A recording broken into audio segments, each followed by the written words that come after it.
"By winter you'll have my son growing inside you," said the mountain man to the infertile widow. The line stops her cold in the dusty street. A widow with nothing left but a broken heart, and a mountain man whose faith still burns like fire. He's not talking about passion.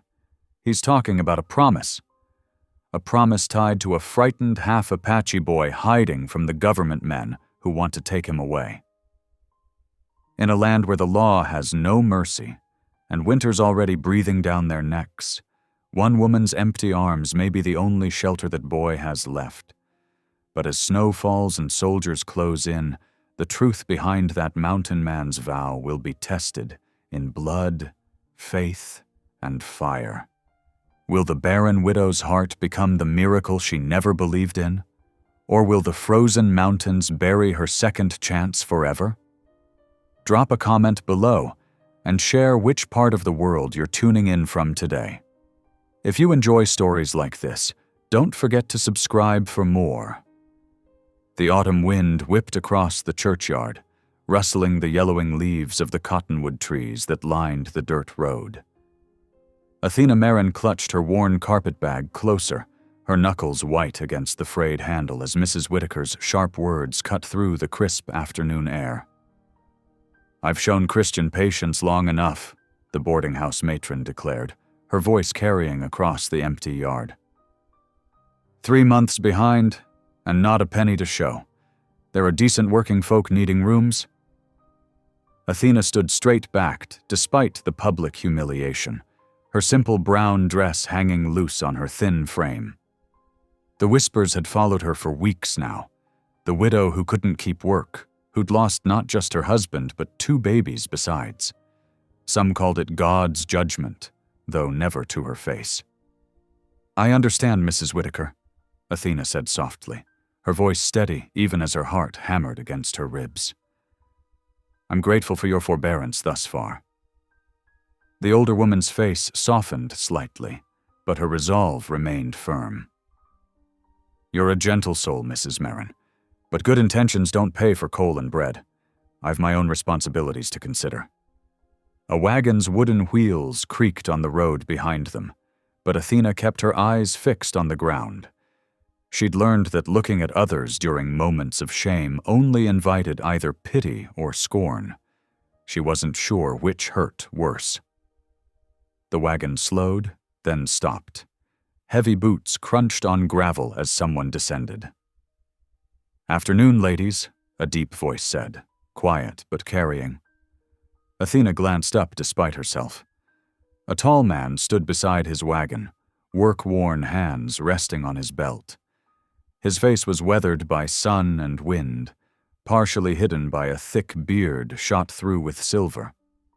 But his eyes were kind, studying the scene before him with careful consideration. "Mr. Holt," Mrs. Whitaker nodded, her tone shifting to something more cordial. "Don't often see you down from the high country this time of year." "Needed. Lumber," he replied simply, gesturing to his loaded wagon. "Mills prices are better before winter sets in." A sudden gust of wind caught Athena's bonnet, tearing it from her head. She reached for it, but the breeze carried it away, sending it tumbling across the churchyard. Before she could move, Ryan Holt was already striding after it. He caught the errant bonnet near the church steps, brushing off a few dead leaves before returning. "Thank you, sir," Athena murmured as he handed it back.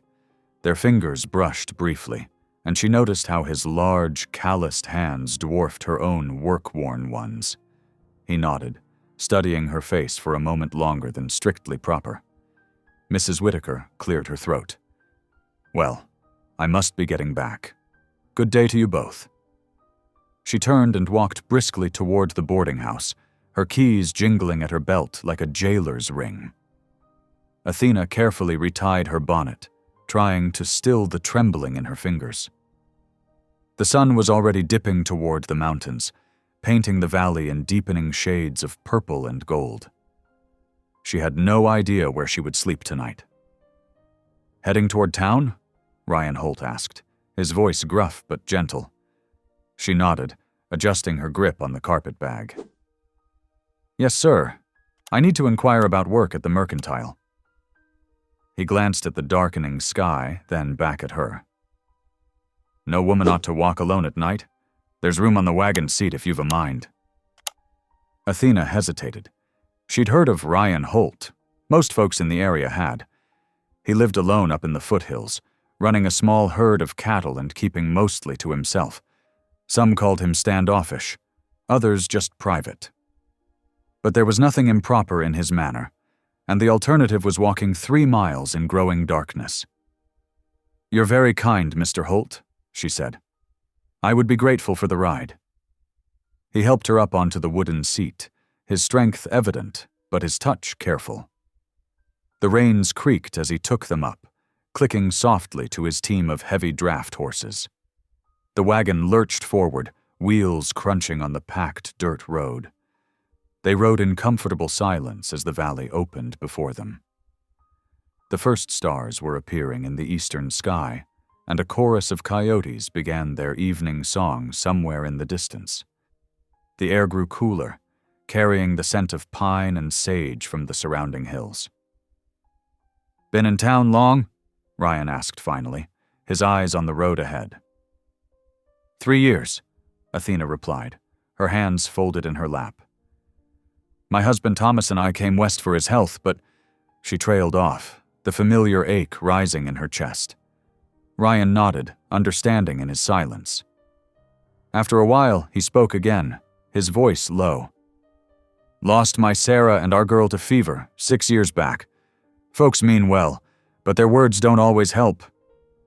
"No," Athena agreed softly. "They don't." The wagon rolled on through the deepening dusk.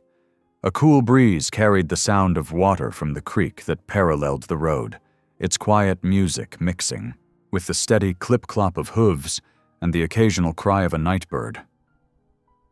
"Mercantile might not be hiring," Ryan said after a while. "Old Jenkins is particular about his help." Athena sighed. "I've tried the dressmaker's shop and the school already.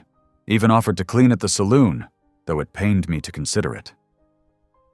"Decent work's hard to come by," he acknowledged, "especially with winter coming on." They passed the first scattered buildings that marked the edge of town. Lamplight glowed in windows, and smoke rose from chimneys against the darkening sky. Athena felt the weight of her uncertain future pressing down, but something about Ryan Holt's quiet presence made it seem less overwhelming. "My mama used to say God never closes a door without opening a window," she said, more to herself than to him. Ryan's hands tightened slightly on the reins. "Reckon she might have been right about that." The wagon rolled to a stop near the Mercantile. Ryan climbed down first, then turned to help Athena descend. As she stepped down, her foot caught on her skirt hem. She stumbled forward, but his strong hands caught her shoulders, steadying her. "Thank you," she breathed, finding herself surprisingly close to him. In the gathering darkness, his eyes were kind and somehow familiar, as if she'd known him far longer than this brief journey. "You're welcome, Mrs. Marin." He released her carefully, making sure she was steady on her feet. Athena clutched her carpet bag, suddenly uncertain. "I'm much obliged for the ride, Mr. Holt. It was very kind of you." He nodded, running a hand through his graying beard. "Town's not always kind to those who need it most," he said quietly. "If you don't find what you're looking for here." He hesitated, then continued. "I've got a small cabin up by my summer pasture. It needs some fixing up, but it's sound. Might be work we could arrange if you're willing." Athena's heart fluttered with a mixture of hope and caution. I wouldn't want to impose." "No imposition," he assured her. "Place needs a woman's touch, truth be told, and I could use help with the books, come cattle selling time." He paused, then added, "Think on it. I'll be loading supplies at the Mercantile tomorrow morning if you want to discuss it proper." A warmth spread through Athena's chest, not romance, but something equally precious, the first tender shoot of hope pushing through barren soil. "I will think on it, Mr. Holt. Thank you." He touched the brim of his hat and climbed back onto the wagon. The horses shifted, eager to finish their journey. "Good evening, Mrs. Marin," he said softly. "God bless." Athena watched the wagon disappear into the growing darkness, the sound of wheels and hooves fading slowly away. The evening air had grown properly cool now, and she pulled her thin shawl closer around her shoulders. She still had no bed for the night, but somehow the weight of despair had lifted slightly from her heart. Perhaps her mother had been right about God and windows after all. The last light of day painted the western clouds in shades of violet and rose, while coyotes called to each other across the valley. Athena took a deep breath of the sage-scented air and turned toward the Mercantile's porch. She had decisions to make, and the night ahead to pray over them. The wagon creaked and swayed as Ryan guided his team up the winding ridge road. Athena held tight to the wooden seat, watching the valley fall away below them. The setting sun painted long shadows across the ground, and a cool mountain breeze carried the scent of pine and fresh-cut lumber. "Mission Chapel's just ahead," Ryan said, breaking their comfortable silence. "Reverend Pratt's been working to get it finished before winter sets in." As they rounded the next bend, Athena saw it. A humble structure of rough-hewn logs taking shape against the darkening sky. Stacks of fresh timber lay nearby, and a thin curl of smoke rose from the stone chimney. Lamplight glowed warmly through the building's single window. Ryan drew the horses to a halt near a hitching post. "Martha, that's the Reverend's wife. She always keeps coffee hot for the workers." He climbed down, then offered Athena his hand. "Might do you good to get warm before we figure your next steps." The chapel door opened as they approached, spilling golden light onto the packed earth. Martha Pratt stood in the doorway, her round face creased in a welcoming smile. She wore a simple calico dress and a clean apron, her gray hair neatly pinned beneath a white cap. "Ryan Holt, you're late with those timbers," she called out good-naturedly. Her eyes fell on Athena, and her smile widened. "And you've brought company. Come in. I've just taken cornbread from the oven." The chapel's interior was plain but welcoming. Rough plank benches stood in neat rows, facing a simple wooden pulpit. A pot-bellied stove in the corner gave off steady warmth, and the smell of fresh cornbread made Athena's empty stomach twist with longing. "Mrs. Marin," Ryan said formally, "this here's Martha Pratt. Martha, Mrs. Athena Marin from town." "Land sakes, child, you're half frozen," Martha exclaimed, taking Athena's cold hands in her warm ones. "Come sit by the stove. Josiah," she called toward the back room, "put down those accounts and come meet our guest." Reverend Josiah Pratt emerged from behind a curtained doorway, adjusting his wire-rimmed spectacles. He was a tall, lean man with kind eyes and weather-worn features. Recognition flickered across his face as he saw Athena. "Mrs. Marin," he said warmly, "I believe I've seen you at services in town, though not recently." Athena nodded, fighting back sudden tears at his gentle tone. "Yes, Reverend. I haven't been able to attend these past months." Martha was already bustling about, setting thick ceramic cups on a rough-hewn table. "Never mind that now. First, we'll get some hot coffee in you. Ryan, help yourself. To water for the horses, then come join us." The coffee was strong and sweet, and the cornbread still warm from the oven.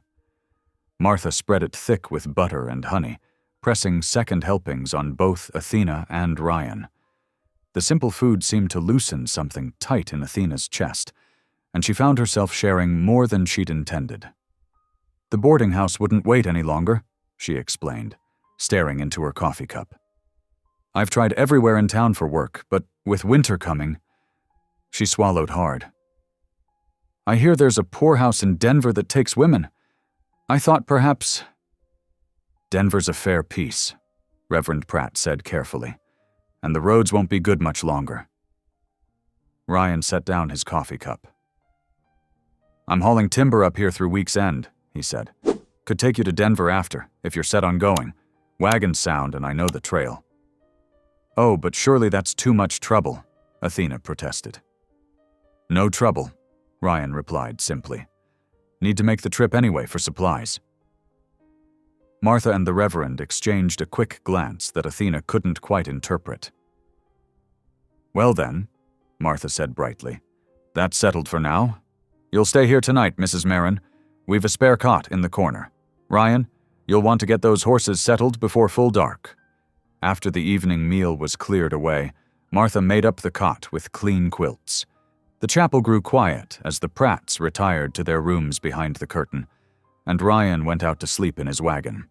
Athena lay awake, listening to the wind in the pines and the soft creaking of the new timber. Sometime later, a floorboard squeaked near the door. In the dim light of the banked stove, she saw Ryan's familiar outline. He moved quietly to the front of the chapel, kneeling at the simple altar. His voice carried faintly in the stillness. "Lord," he whispered, "I ain't asking for myself. But Samuel, he needs someone to show him kindness, someone with a gentle heart who'll see past." He fell silent for a long moment. "Just help me know what's right, Lord, for the boy's sake." Athena lay very still, her heart beating quickly. Who was Samuel? The prayer stirred something in her, a mixture of curiosity and an odd sort of yearning she couldn't quite name. She watched as Ryan rose slowly and left the chapel as quietly as he'd entered. Sleep was long in coming. Each time Athena closed her eyes, she saw Ryan kneeling in the shadows, his whispered prayer echoing in her mind. There was a depth of caring in his voice she hadn't expected from the quiet mountain man. Morning came with frost on the chapel window, and the smell of coffee once again filling the air. Athena helped Martha prepare a simple breakfast of flapjacks and salt pork, grateful for the chance to be useful. Through the window, she could see Ryan already at work, harnessing his team to haul more timber up the ridge. He paused in his work to tip his hat when she stepped outside, the morning sun catching silver threads in his dark beard. "Morning, Mrs. Marin," he called. "Thought we might head to town after I finish this load, get supplies for the Denver trip." "Yes, thank you," she replied, watching him check each harness with careful attention. His weathered hands moved with gentle sureness, kind to the horses even as he worked efficiently. Everything about him spoke of patient strength, the same quality she'd heard in his midnight prayer. The morning light fell warm across the ridge, burning away the frost and highlighting the golden aspen leaves. Athena took a deep breath of the crisp air, feeling strangely unsettled. Her careful plans for Denver suddenly seemed less certain, shaken by the simple kindness she'd found on this mountain ridge. Martha appeared beside her, pressing a wrapped package into her hands. "A little cornbread for the road," she said with a smile. "The Lord provides, dear heart, sometimes in ways we don't expect." Athena clutched the warm package, fighting tears again. "Thank you, Mrs. Pratt, for everything." "Martha, please," the older woman corrected gently, "and you're welcome here anytime. Remember that." Ryan's wagon was nearly loaded now, the fresh-cut timber secured with heavy ropes. He worked steadily, his movements sure and practiced. Watching him, Athena felt her carefully guarded heart twist with something that wasn't quite hope, but wasn't quite despair either. Who was Samuel? And why did the mystery of Ryan's prayer pull at her so strongly? The questions turned in her mind as she helped Martha clean up from breakfast, waiting for Ryan to finish his morning's work. The sun climbed higher, promising another clear autumn day. Soon they would head down the mountain, back to town, and decisions that needed making. But for now, Athena let herself rest in this moment of grace. Warm bread in her hands, mountain air in her lungs, and the unexpected kindness of strangers wrapping around her like a quilt against the coming winter. Morning sunlight painted the eastern sky in shades of pink and gold as Athena stepped out of the chapel. The autumn air held a sharp bite, making her pull her worn shawl tighter. Ryan was already hitching his team to the wagon, his breath visible in the crisp dawn. "Morning, Mrs. Marin," he said, touching the brim of his hat. "Thought we'd head out early, make good time before the day warms." "Of course," she replied, grateful for his matter-of-fact manner. Martha had packed them a bundle of provisions, more of her excellent cornbread, some dried beef, and apples from the mission's small orchard. The wagon creaked as they set out, winding down through stands of aspen. Sunlight filtered through the golden leaves, creating shifting patterns on the rutted road. Athena sat straight on the rough bench, hands folded in her lap, stealing occasional glances at her companion. Ryan handled the reins with quiet confidence, guiding the horses around the sharper bends. Though he didn't seem inclined to conversation, his silence felt companionable rather than awkward. The morning warmed slowly as they descended, frost melting from the grass along the roadside. "Used to trap these valleys," he said finally, breaking the long quiet. "Beaver mostly, up in the high country.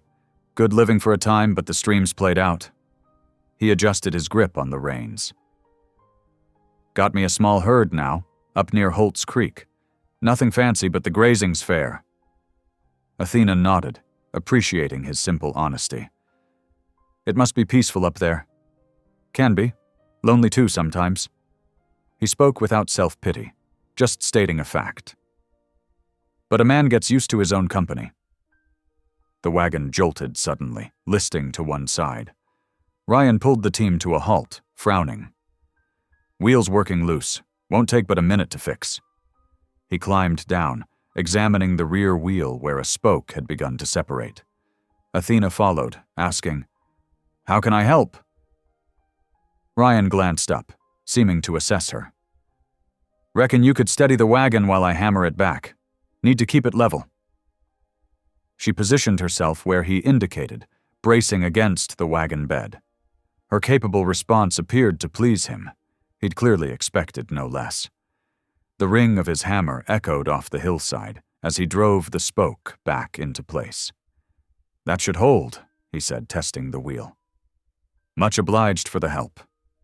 They continued on, the sun climbing higher. Around midday, they stopped to rest the horses by a clear running stream. Athena shared out Martha's provisions, while Ryan tended to the team. The simple meal tasted better in the open air, with the aspens whispering overhead. As afternoon stretched toward evening, Ryan began looking for a suitable camping spot. He found one near the river, where a stand of cottonwoods offered shelter and dead branches for firewood. He worked efficiently, setting up camp while Athena gathered kindling. The half-moon rose as they sat beside the fire, tin cups of coffee warming their hands. The river's steady voice filled the growing darkness, accompanied by the occasional cry of a night bird. Stars emerged one by one in the deepening blue above. "Tell me about your husband," Ryan said quietly, surprising her. "If you've a mind to speak of him." Athena stared into her coffee, gathering her thoughts. "Thomas was a good man, quiet like yourself, taught at the town school." She paused, pushing back the familiar ache. "We lost our first baby before she drew breath. The second lived 3 days." She fell silent, remembering those brief, precious days. "Then the fever came through, took Thomas and left me." Her voice stayed steady, though her hands trembled slightly on her cup. "That was 2 years ago." Ryan nodded, his face grave in the firelight. He didn't offer empty comfort or platitudes, and she was grateful for that. Instead, he added another log to the fire, letting the silence stretch comfortable between them. No woman should fade alone, he said finally, his voice low and certain. The simple words held such kindness that Athena had to turn away, pressing her sleeve to her eyes. When she had composed herself, she found him studying the fire, allowing her privacy in her emotion. The flames painted shadows across his weathered features, highlighting the silver in his dark beard. They banked the fire for the night, each retiring to their separate sleeping places. Athena in the wagon bed, Ryan near the horses with his bedroll. The river's song merged with the soft sounds of the horses shifting, creating a lullaby that gradually eased Athena into sleep. She woke to find frost silvering the grass and her breath visible in the pre-dawn air. Ryan already had coffee brewing over a rekindled fire. He handed her a steaming cup without comment, but there was a new ease between them, born of shared confidences and mutual respect. The morning light revealed two people changed subtly by the night's conversations. Though neither spoke of it, something had shifted, like spring ice breaking up on a winter-bound river. Their wounds remained, but somehow they seemed less raw in the sharing. Ryan checked the wagon wheel again before they set out, his movements sure and unhurried. Athena found herself watching him with new understanding, seeing past his reserve to the careful kindness beneath. Whatever lay ahead in Denver, she knew she would remember this journey, the golden aspens, the half-moon's silver light, and the quiet strength of the man who had offered help without hesitation. The late afternoon sun cast long shadows across the dusty yard of Hanson's trading post as Ryan's wagon rolled to a stop. The small settlement store stood as a lonely outpost of civilization, its weathered boards and tin roof a welcome sight after days of travel. A few horses dozed at the hitching rail, their reins hanging loose. Athena gathered her carpetbag, her movements measured and precise.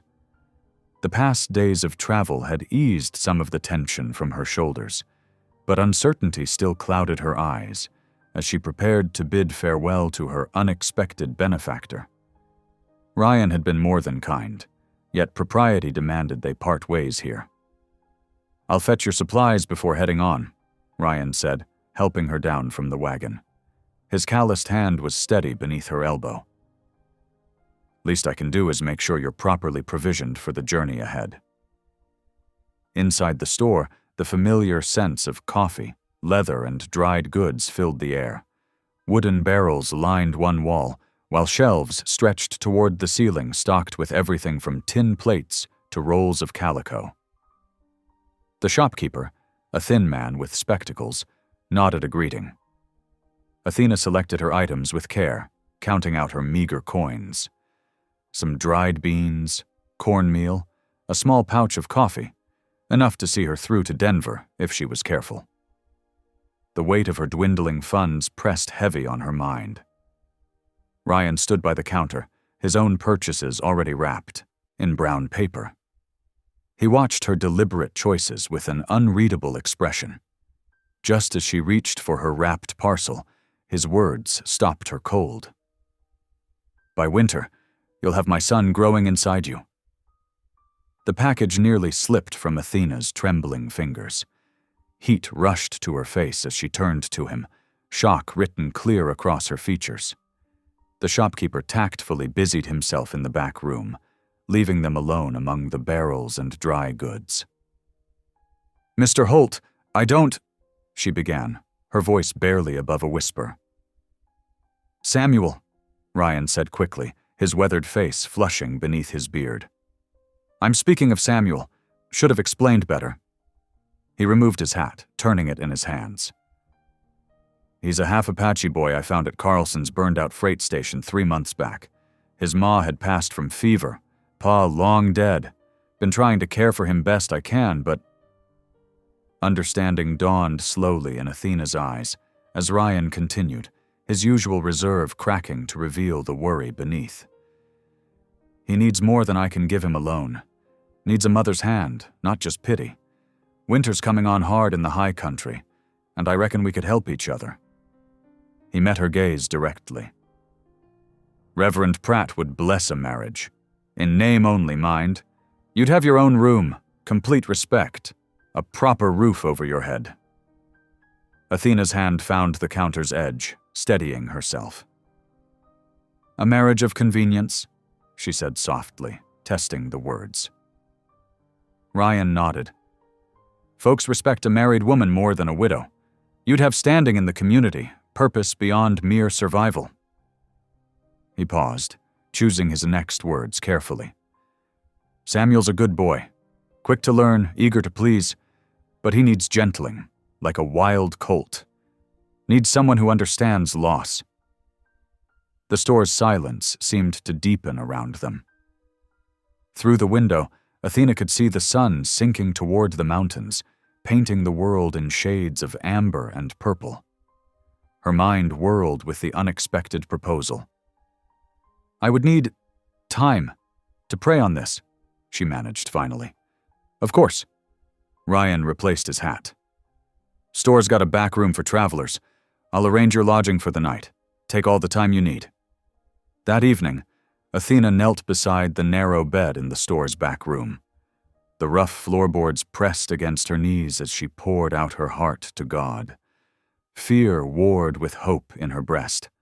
Fear of more loss, of opening her heart again, of failing another child.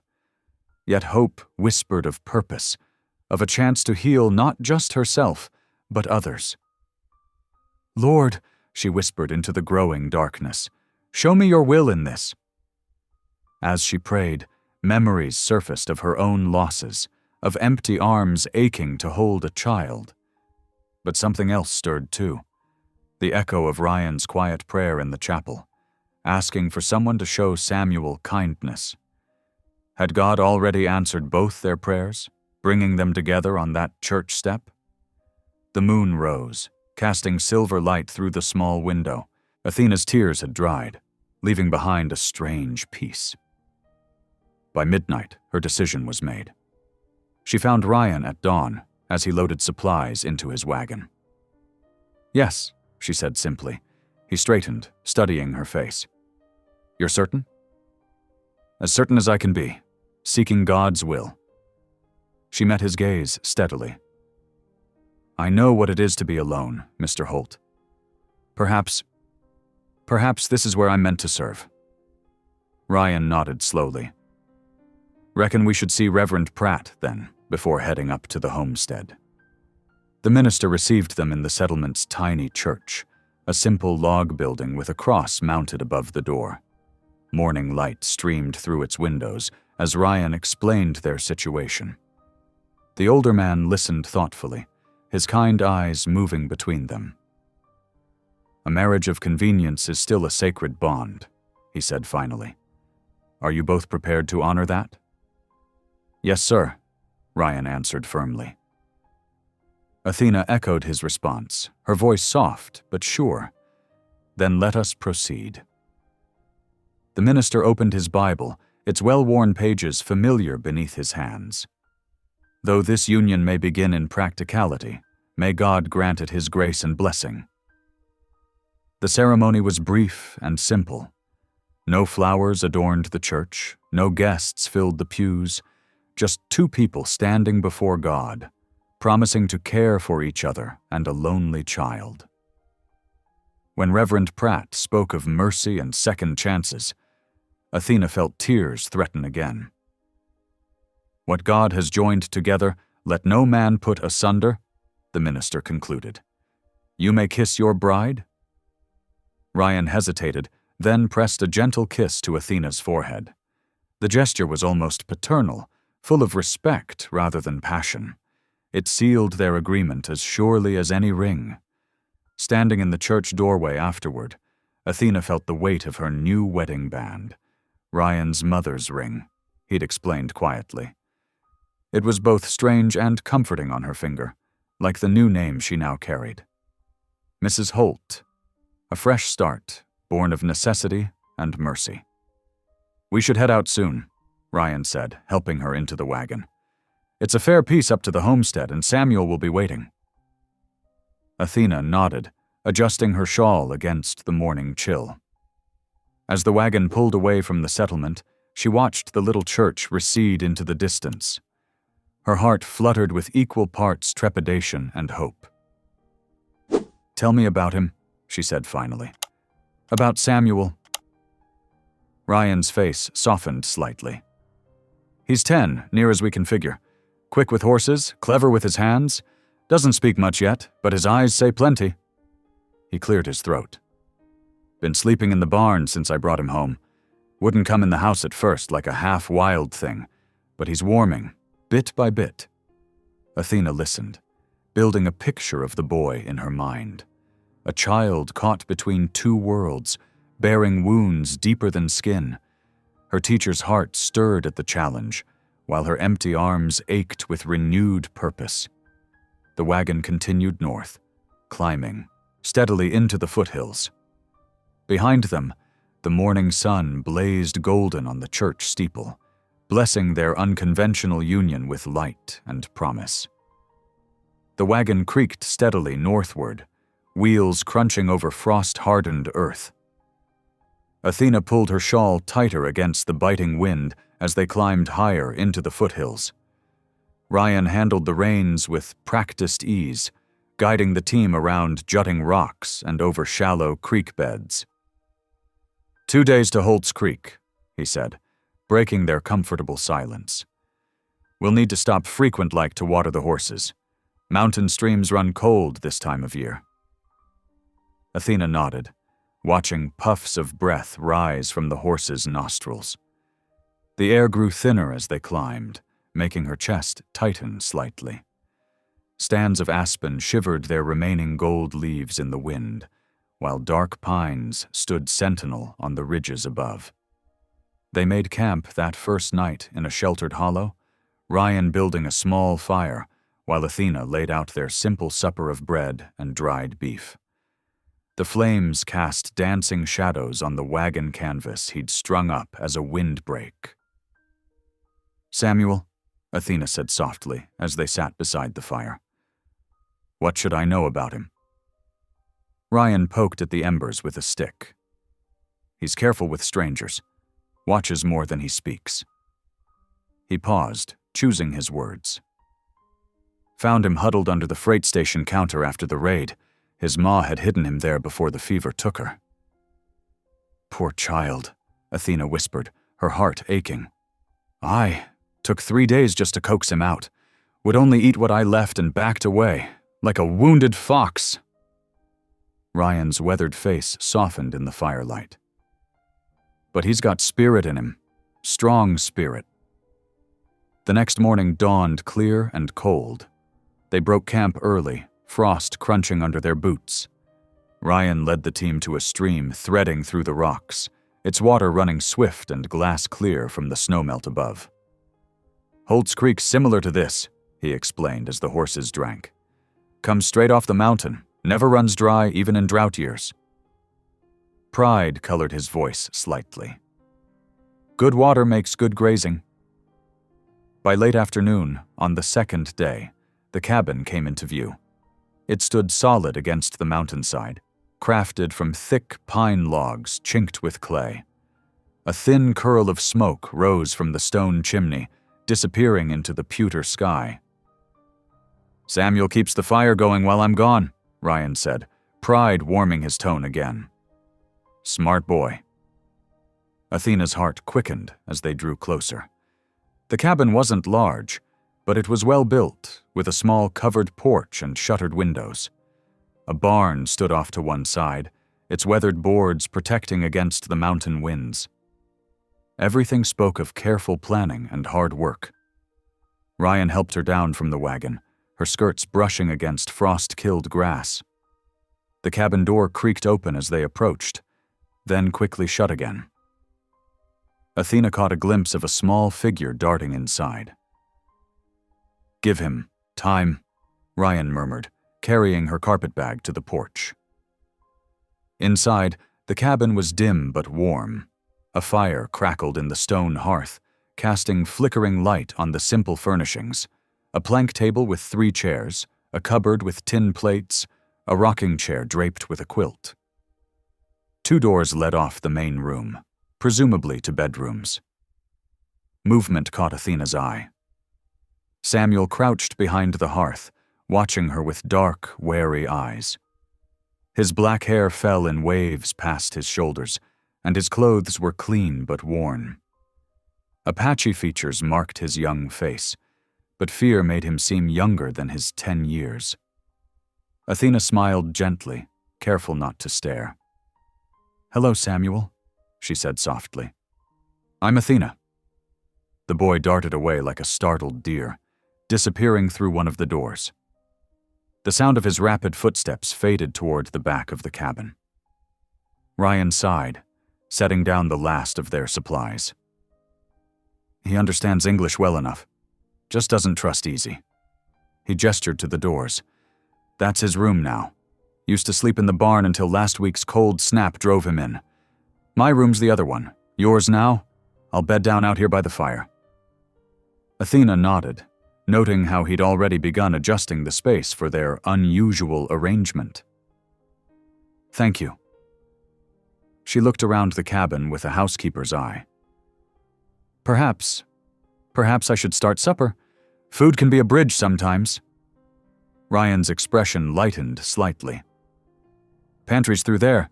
Not much, but there's dried beans and some salt pork. Might be some potatoes left in the root cellar." Athena set to work, finding comfort in the familiar routine of cooking. She discovered onions hanging in braids from the rafters, and dried herbs tied in neat bundles. Soon, a hearty stew bubbled in the iron pot hung over the fire.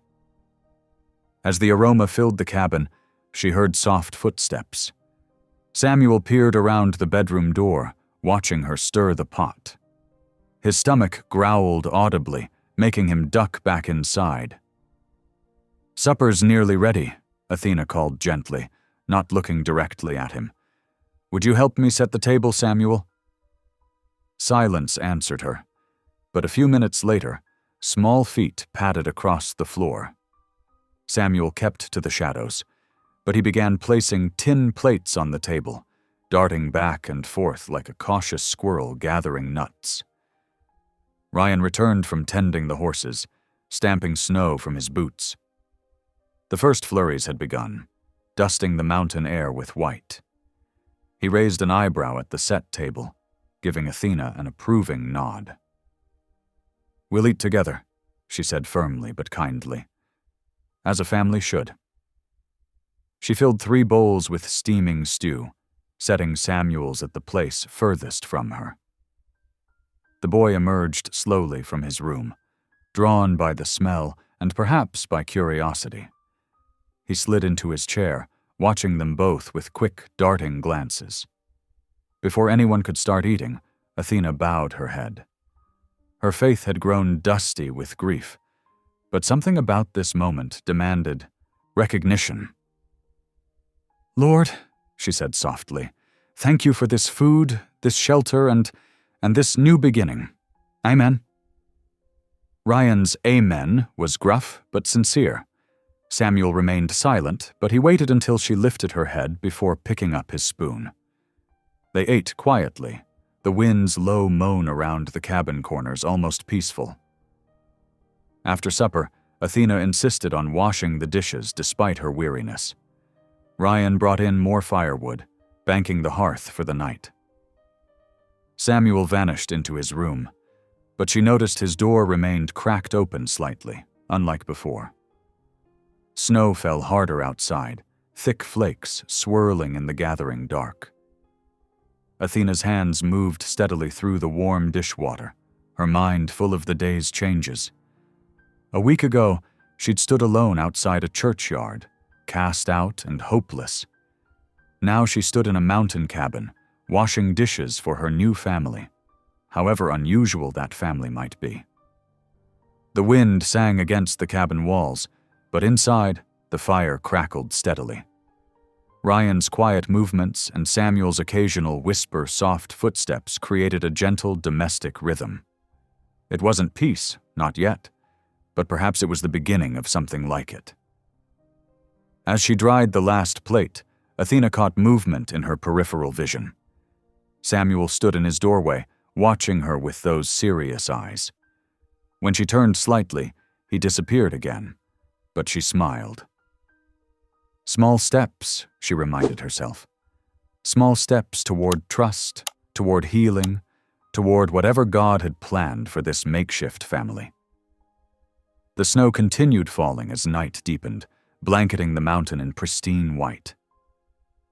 Inside the cabin, 3 wounded souls began the delicate dance of learning to be a family, their stories weaving together like the smoke rising from their chimney into the vast Colorado sky. The mountain dawn brought crisp air and new purpose to Athena's steps. She rose early, careful not to wake Ryan sleeping by the banked hearth. Years of routine had trained her body to wake with the sun, and now she had a household to tend. Her first survey of the cabin revealed much that needed attention. The windows wore threadbare cotton for curtains, more holes than fabric. Dust lay thick in corners, and the plank floors bore months of tracked-in mud. The hearth needed sweeping, and she could smell mustiness in the cupboards. But it was a home. Her home now, strange as that felt. She began with the curtains, settling in the morning light with needle and thread. Her fingers remembered the rhythm of mending, though it had been months since she'd had proper work. From the corner of her eye, she caught movement, Samuel peering around his doorframe. "Would you like to help?" she asked softly, not looking up from her stitching. The only answer was the whisper of bare feet retreating. Outside, the steady thunk of Ryan's axe marked the morning. He'd been up before dawn, saying little but nodding toward the woodpile. They needed more split wood before the snows came in. Ernest! As Athena worked, she noticed small changes in the room. A broom appeared in the corner, then disappeared. When she next looked up from her mending, the floor under the window had been swept, albeit unevenly. She smiled to herself but said nothing. The cow needed milking by mid-morning. Athena found the pail in the barn and approached the gentle-eyed creature, speaking soft nonsense as she'd learned in her childhood. The cow, Ruby, Ryan had called her, accepted her touch easily enough. As she settled onto the milking stool, she heard the barn door creak. Samuel stood in the shadows, watching intently as her hands found their rhythm. The warm streams of milk hitting the pail made a musical sound in the quiet barn. "My mother taught me to milk when I was younger than you," she said conversationally, not looking back. "Said every farm child should know how." She paused, then added, "Would you like to try?"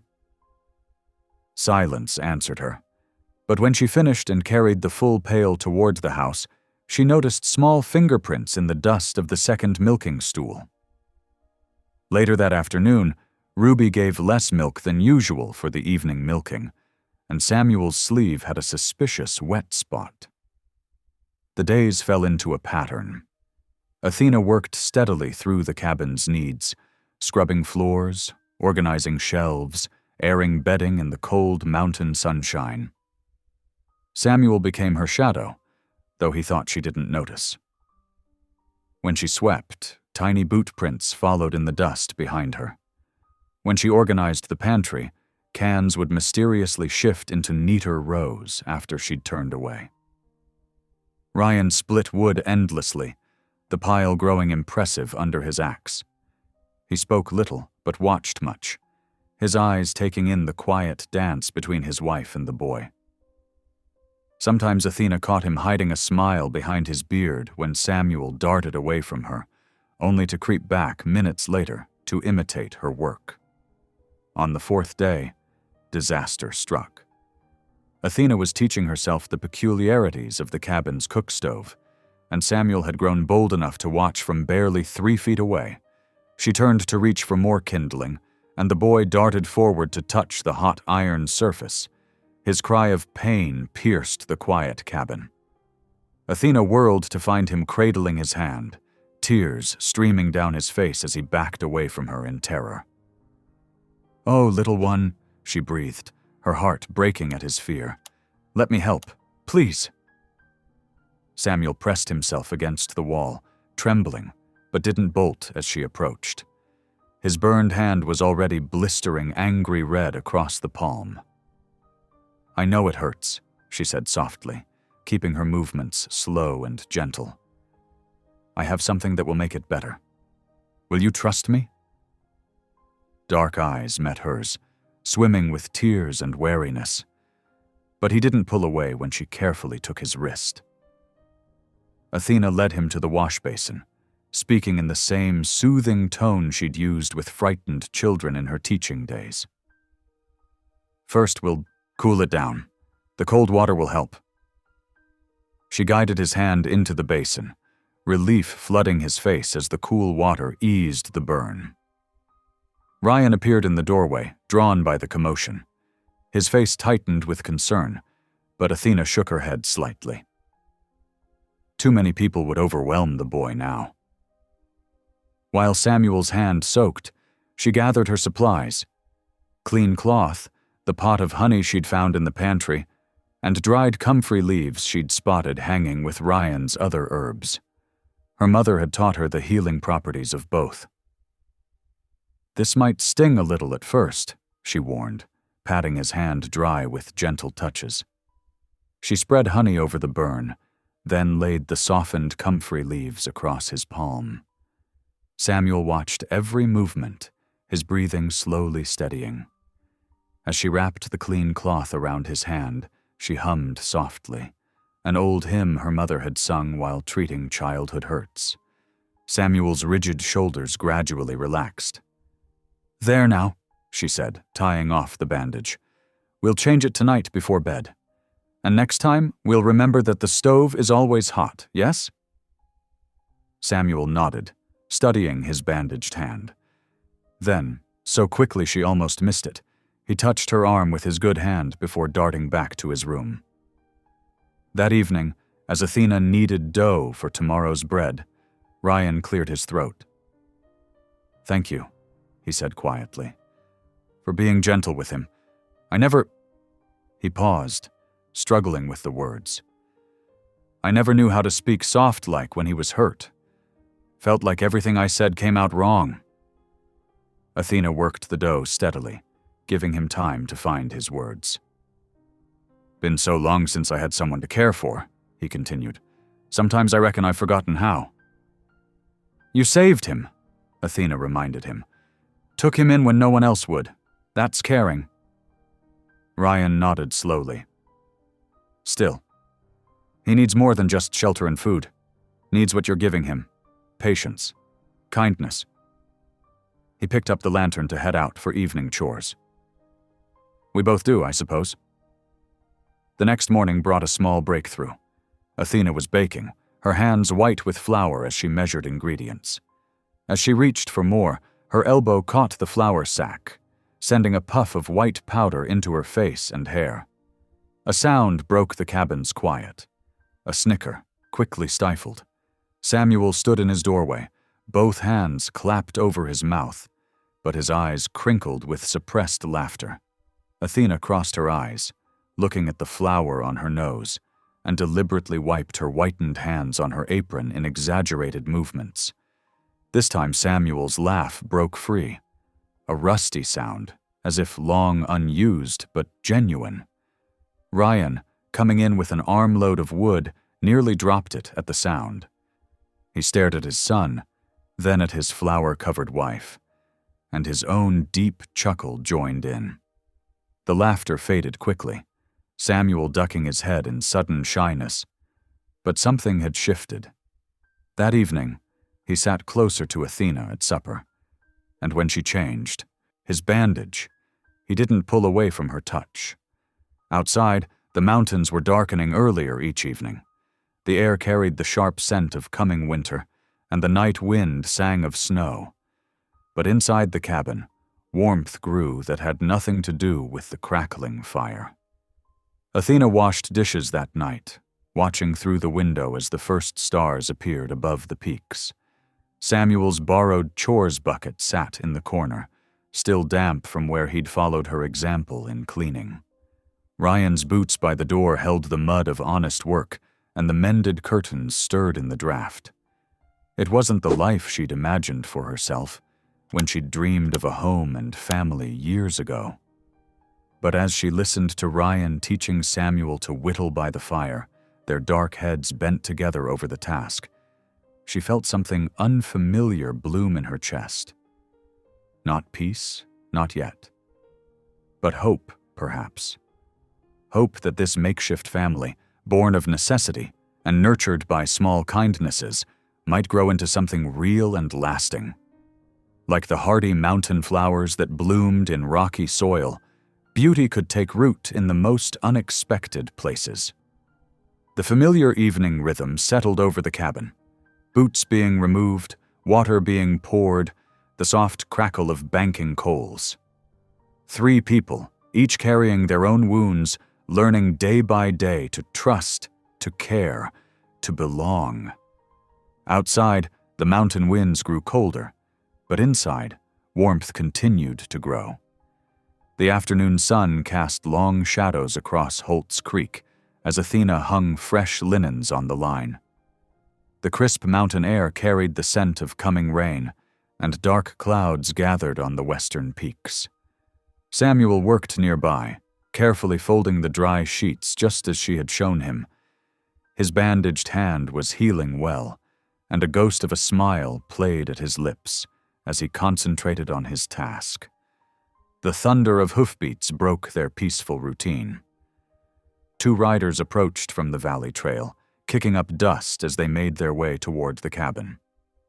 Samuel dropped the sheet and melted into the shadows behind the wash basin, his dark eyes wide with sudden fear. Ryan emerged from the barn, wiping his hands on his work clothes as he watched the riders draw near. His stance was casual, but Athena noticed how he positioned himself between the approaching men and their cabin. The first rider, a thin man in a dark suit that seemed ill-suited to frontier travel, pulled his horse to a stop. His companion, wearing a deputy's badge, hung back slightly. The suited man's gaze swept over the homestead, lingering on Samuel's partially hidden form before settling on Ryan. "Mr. Holt," the man said, his voice carrying the clipped tones of Eastern education. "I am Mr. Durrell, representing the Indian Agency. This is Deputy Marshal Cole." He gestured to his companion, who nodded politely. Ryan's face remained impassive. "What brings the agency out this far?" Durrell straightened in his saddle. "I'm here about the boy. Samuel, isn't it?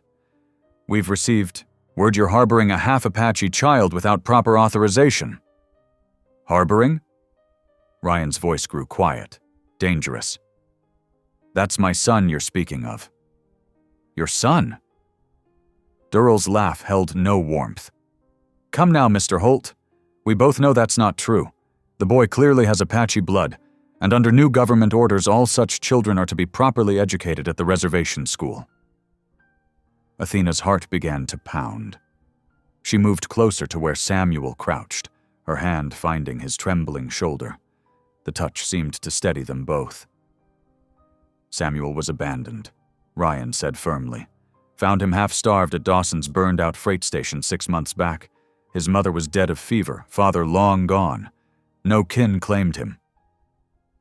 "Precisely why he belongs in the government's care," Durrell replied.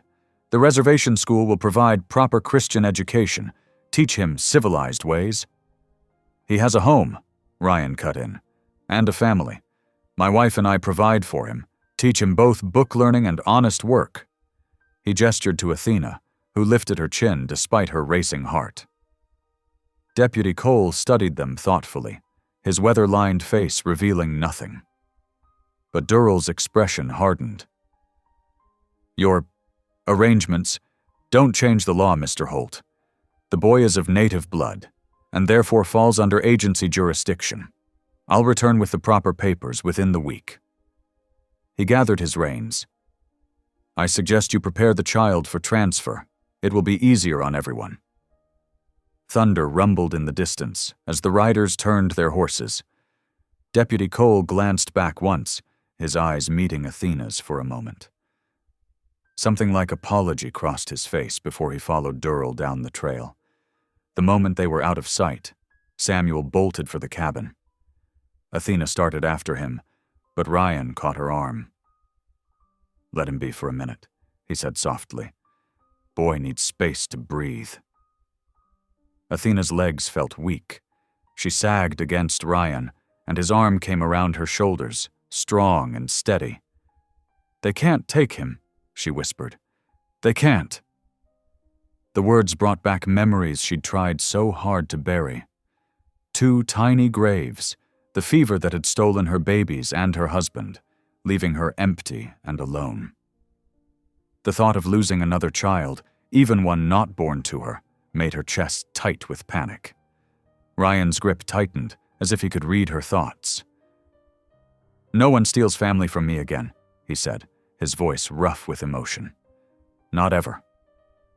The first fat drops of rain began to fall as they made their way inside. Samuel had wedged himself into the corner behind the cook stove, knees drawn up to his chest. He watched them with huge, frightened eyes. Athena's heart ached at his fear. Moving slowly, she knelt beside him. "Samuel," she said softly, "you're safe here. We won't let anyone take you away."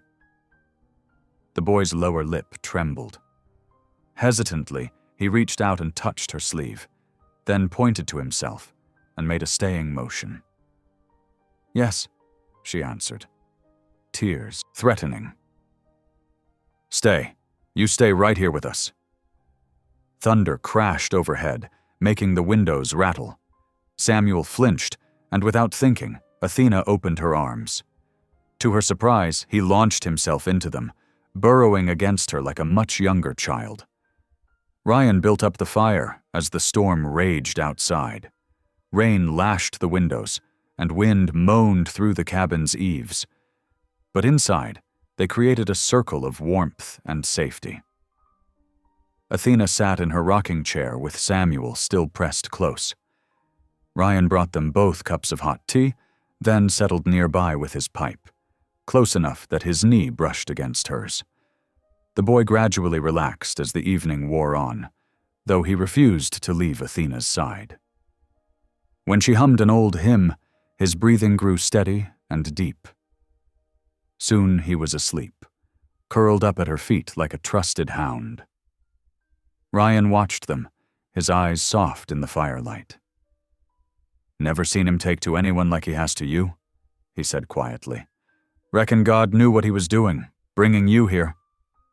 The mention of God stirred something in Athena's heart, something she'd thought long dead. Since losing her family, she'd turned away from prayer, feeling abandoned by the faith that had once sustained her. But now, looking down at Samuel's sleeping face, words rose unbidden to her lips. "Keep him safe," she whispered, her first prayer in years. "Please, Lord, keep our boy safe." Ryan's hand found hers in the firelight, warm and calloused. Together they watched over their sleeping child as the storm raged on, each lost in thoughts of what battles tomorrow might bring. Thunder rolled across the mountains, and rain drummed on the roof. But in that moment, their tiny cabin felt like the safest place in the world, a fortress built not of logs and mud chinking, but of love and fierce determination to protect what was precious. Samuel stirred in his sleep, murmuring something in his native tongue. Athena stroked his dark hair, and he settled again with a sigh. Her eyes met Ryan's across the firelight, and she saw her own resolve mirrored there. Whatever came next, they would face it together. The storm would pass, but its thunder had awakened something stronger than fear in their hearts, the unshakable conviction that family, whether formed by blood or by choice, was worth fighting for. As night deepened around their lamplit cabin, they held that truth close, like a flame against the darkness, Dawn broke over the foothills with streaks of pale gold threading through slate-gray clouds. Athena stood at the cabin window, watching Ryan hitch the team to their wagon. Her fingers worked automatically, packing bread and cheese into a cloth-wrapped bundle for their journey. Behind her, Samuel sat at the rough-hewn table, his shoulders tense as he pushed breakfast porridge around his bowl. "We best get moving," Ryan said, stepping through the door. His breath made clouds in the crisp morning air. "It's a good 5 hours to Fort Collins if the weather holds." Athena nodded, tucking the food bundle into her carpet bag. She turned to Samuel, who hadn't moved. "Come on, little one. Time to go." The boy's dark eyes darted between them, uncertainty plain on his face. Ryan crossed to him, resting a gentle hand on his shoulder. "Nothing to fear, son. We're just going to make sure you can stay with us proper-like, by law as well as by heart." Samuel stood slowly, reaching for the worn jacket Athena had mended for him. She helped him into it, her throat tight at how his small fingers clung to her skirts as they walked to the wagon. Ryan lifted him onto the seat between them, and Athena tucked a woolen blanket around his legs. The wagon creaked as Ryan clucked to the horses. They set off down the mountain track, hooves and wheels crunching through early frost. Athena found herself studying the landscape they passed, committing it to memory. The gold-leaved aspens, the sharp peaks ahead still dusted with last week's snow, the way sunlight caught the creek's ripples. If things went wrong in town, she wanted to remember this place that had become home. "Reverend Pratt will help us," Ryan said quietly, as if reading her thoughts. "He's a good man with a fair mind." "And a strong voice in town," Athena added, remembering the preacher's quiet authority. She felt Samuel lean against her side, and wrapped an arm around him. The morning wore on as they descended from the foothills. The air grew warmer, though the wind held autumn's bite. They passed scattered homesteads and grazing cattle, then more frequent signs of civilization, fenced fields, a general store, finally the church spires of Fort Collins rising ahead. Reverend Pratt was waiting at the mission chapel, as Ryan had arranged through a messenger days before. His wife Martha hurried out to greet them, her kind face creased with concern. Come in," she urged, ushering them toward the chapel's side room. "I've got coffee brewing, and some of yesterday's bread still fresh." Inside, while Samuel nibbled tentatively at a piece of bread slathered with Martha's apple butter, the adults gathered around the Reverend's desk. Pratt listened intently as Ryan explained about Durrell's visit and threats. "The Indian Agency's getting more aggressive about these matters," the Reverend said, running a hand over his graying beard. "They claim it's for the children's own good, but—" He shook his head. "I've seen what becomes of little ones sent to those schools. Too often their spirit breaks before their education begins." Athena's hand found Ryan's under the desk, squeezing tight. The Reverend pulled out several sheets of paper and began writing in his careful hand. "We'll petition for legal guardianship," he said.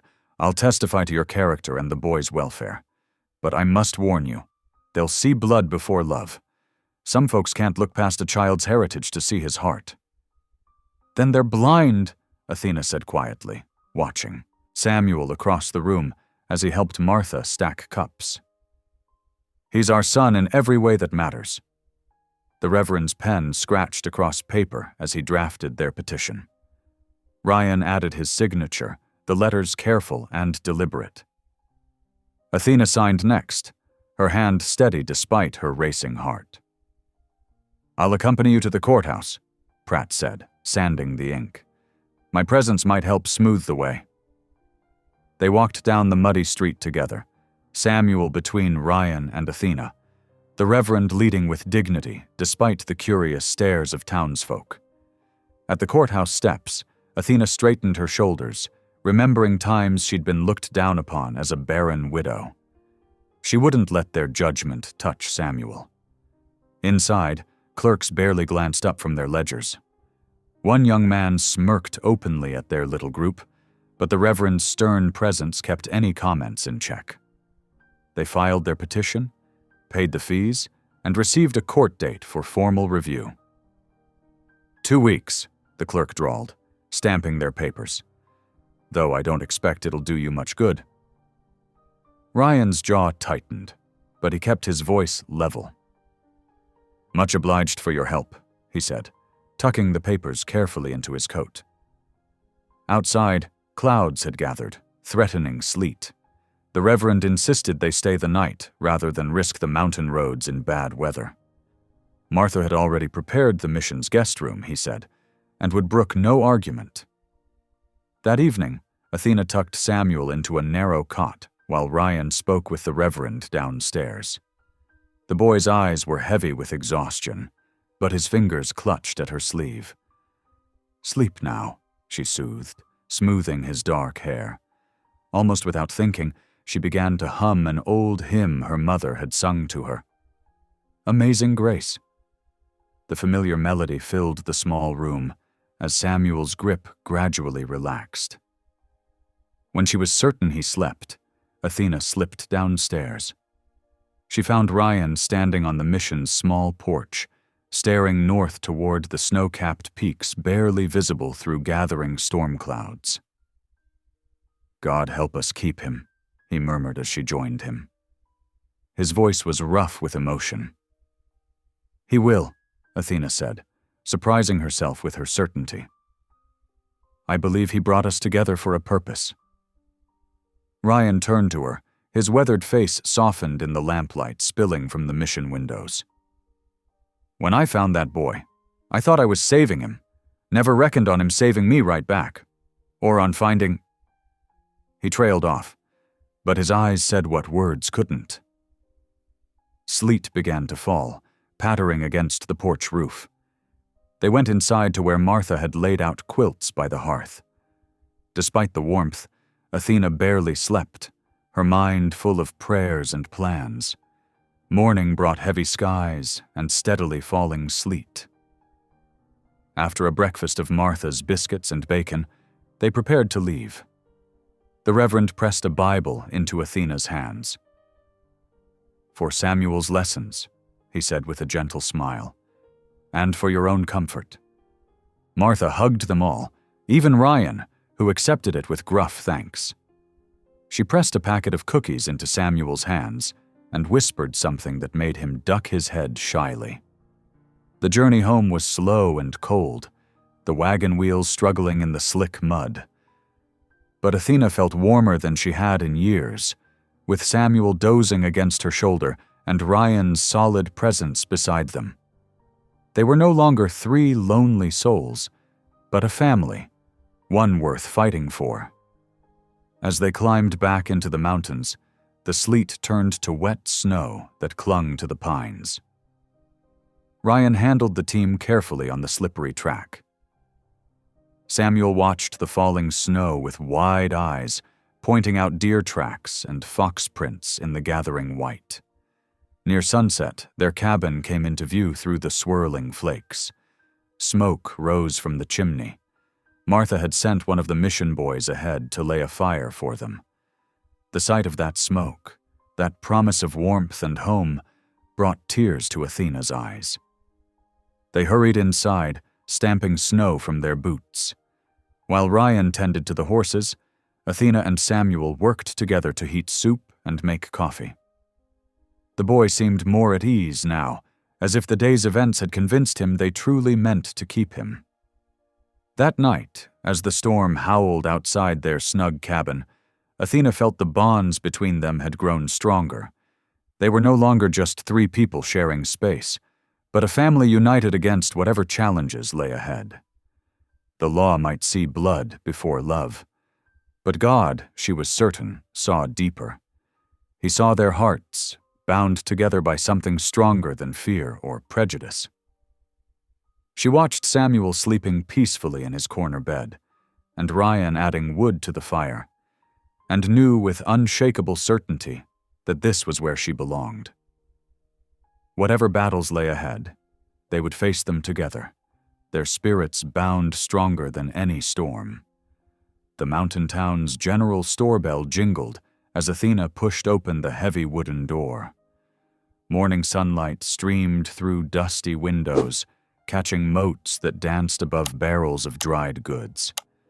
The familiar scent of coffee beans, leather, and sugar filled the air. She adjusted her worn shawl, holding her head high as she made her way toward the fabric counter.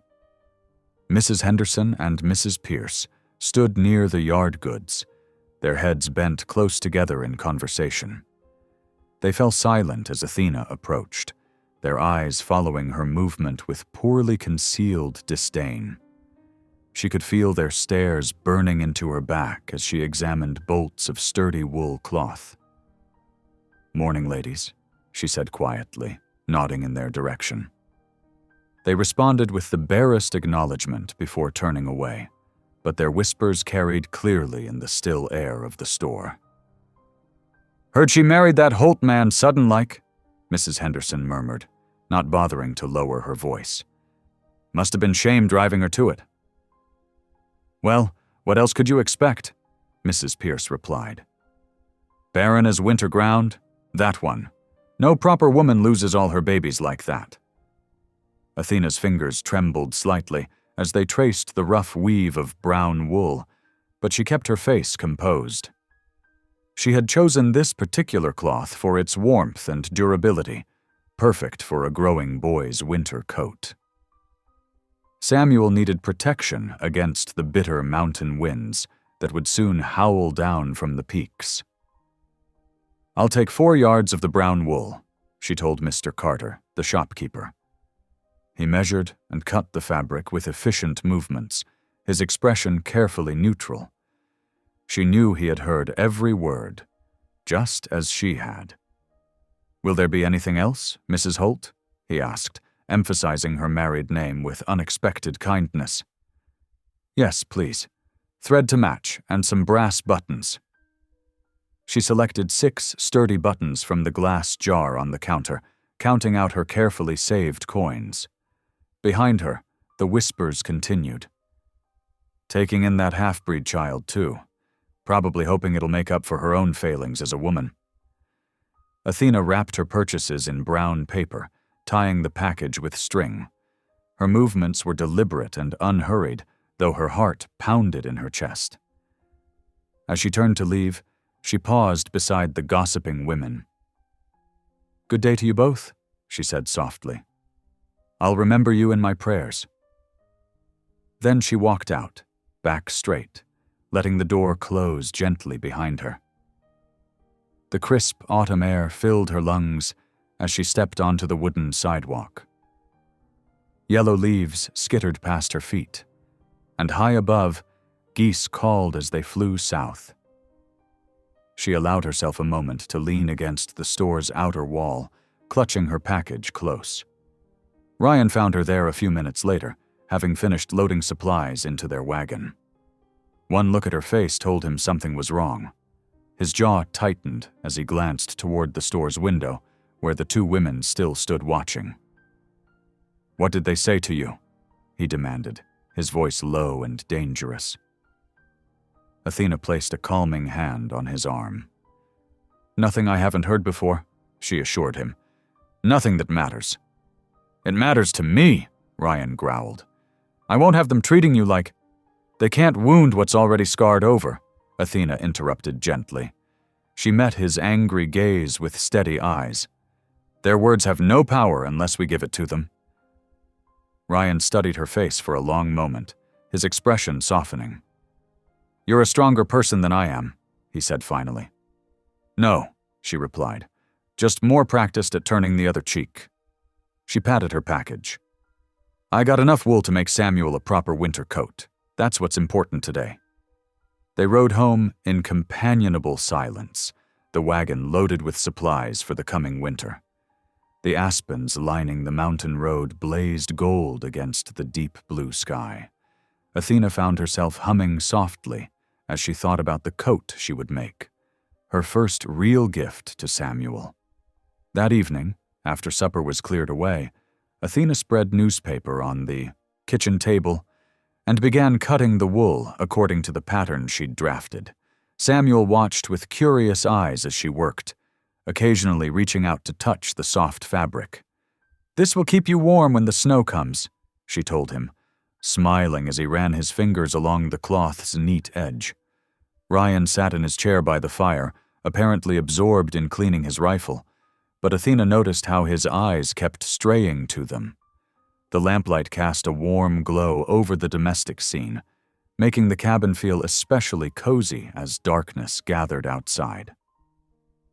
"Would you like to learn your letters while I work?" Athena asked Samuel, who nodded eagerly.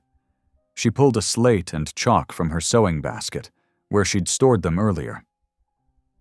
"We'll start with your name," she said, writing out the letters carefully. Samuel. Samuel traced each letter with his finger, his face intent with concentration. Athena guided his hand as he gripped the chalk, helping him form each character. "Samuel," she sounded out slowly.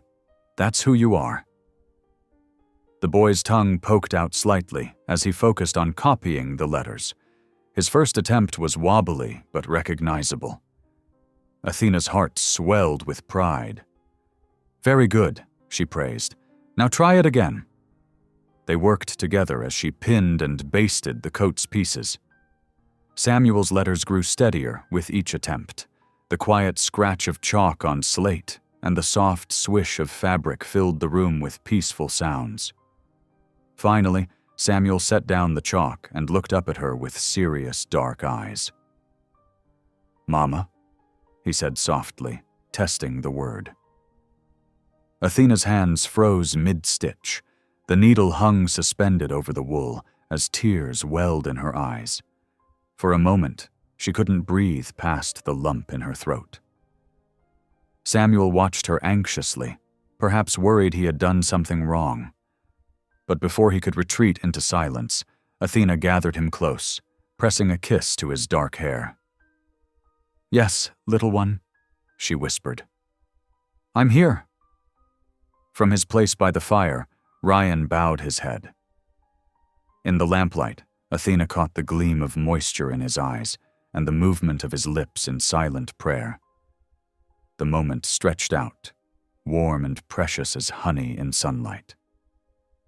Samuel relaxed into her embrace, his small fingers curling into the fabric of her dress. When he pulled back, his smile was shy but real. "Show me more letters?" he asked. Athena wiped her eyes and picked up the slate again. "Of course. Let's write Mama next." They worked until the fire burned low, and Samuel's head began to nod. Ryan carried him to his bed in the corner, tucking the quilts around him with gentle hands. Athena watched them, her heart so full it ached. Later, as she put away her sewing for the night, Ryan came to stand beside her at the table. "Thank you," he said quietly. "For what?" "For being exactly what he needs. What we both needed." Athena smoothed the pieces of the half-finished coat, thinking of the women in town and their cruel whispers. They were wrong, about so many things. She wasn't barren, her heart was bearing fruit in ways they could never understand. "He's my son," she said simply. "Maybe not by blood, but by something deeper. By choice. By love." Ryan's hand found hers in the dim light. "By God's grace," he added. "Yes," she agreed. "By grace." Outside, an owl called softly in the darkness. Inside the cabin, the fire's last embers glowed like bits of captured stars. Samuel's quiet breathing filled the peaceful silence as Athena and Ryan stood together, their shadows merging on the rough-hewn wall.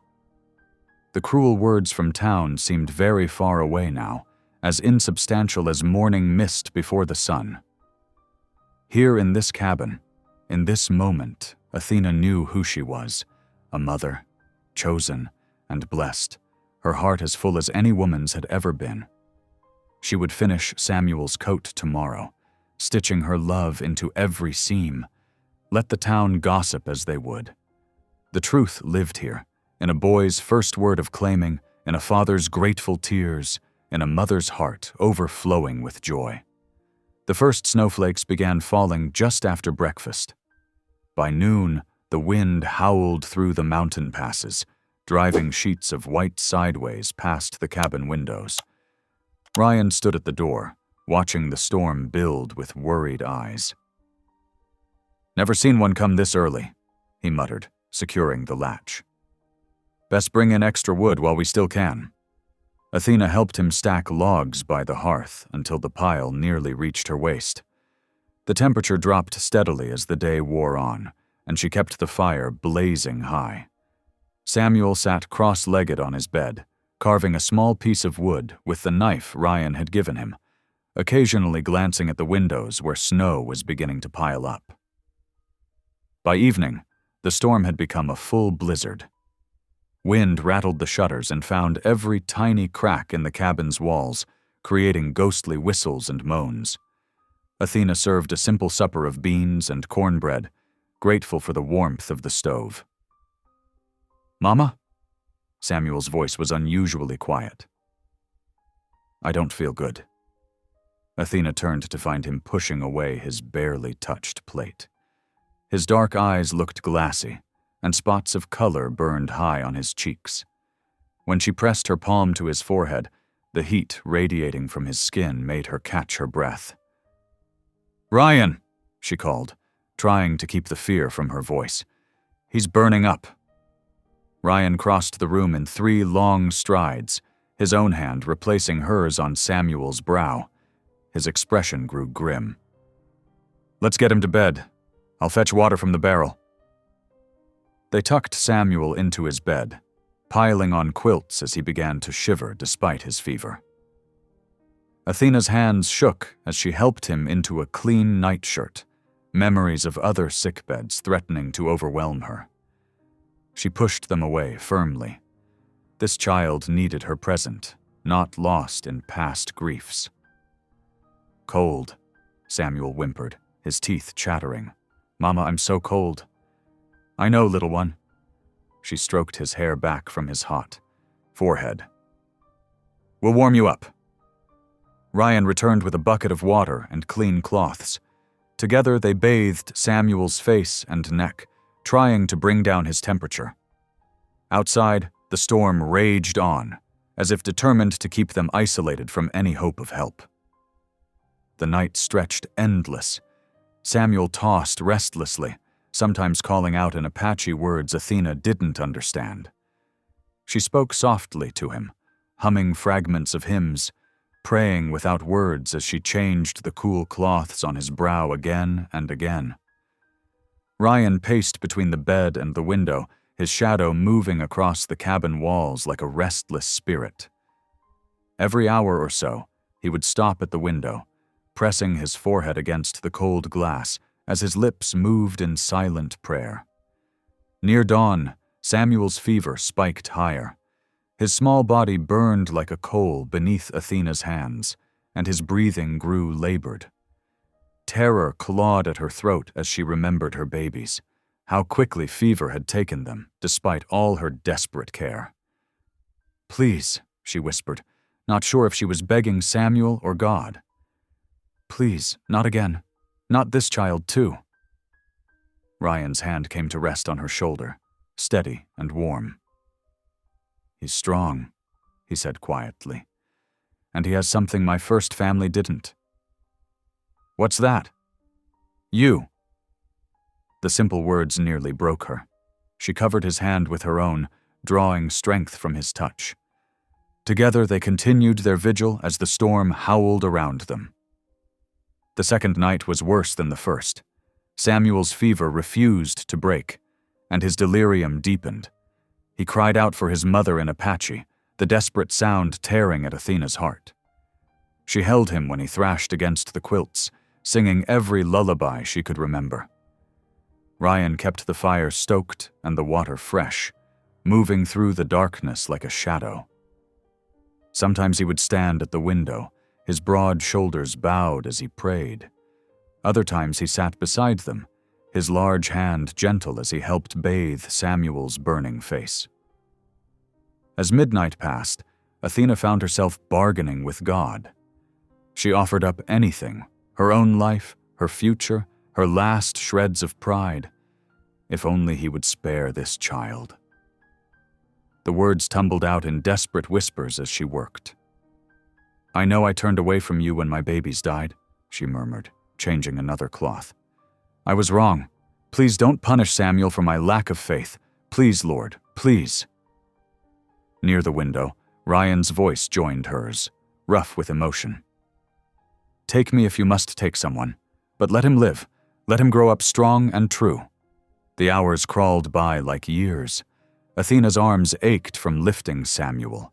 Her eyes burned with exhaustion, but she refused to stop. She had failed to save her first children. She would not fail this one. As the first pale light of third dawn crept through the windows, Samuel's breathing suddenly eased. Athena's hands froze on his chest, hardly daring to hope. Slowly, carefully, she touched his forehead. The burning heat had faded to mere warmth. His skin felt damp with healthy sweat instead of fever's fire. When she pressed her fingers to his throat, his pulse beat strong and steady. "Ryan," she called softly, "come feel." He crossed the room in 2 strides, reaching out to touch Samuel's forehead. The relief that flooded his face matched what Athena felt in her heart. Samuel stirred slightly, turning his head toward Ryan's touch, but didn't wake. "The fever's broken," Ryan whispered. "Thank God, thank God." Athena sagged forward, her forehead resting against Samuel's bed. Now that the immediate danger had passed, exhaustion crashed over her like a wave. She felt Ryan's hand on her back, steadying her. "You need rest," he said gently. "You've been up 2 nights straight." "I should stay with him," she protested weakly, but her eyes were already closing. "I'll watch him," Ryan assured her. "Sleep now. You've done enough." She meant to argue, but the world was growing soft around the edges. The last thing she felt was Ryan draping a blanket over her shoulders as she drifted into exhausted slumber. When Athena woke, sunlight was streaming through the windows, turning the cabin's interior to gold.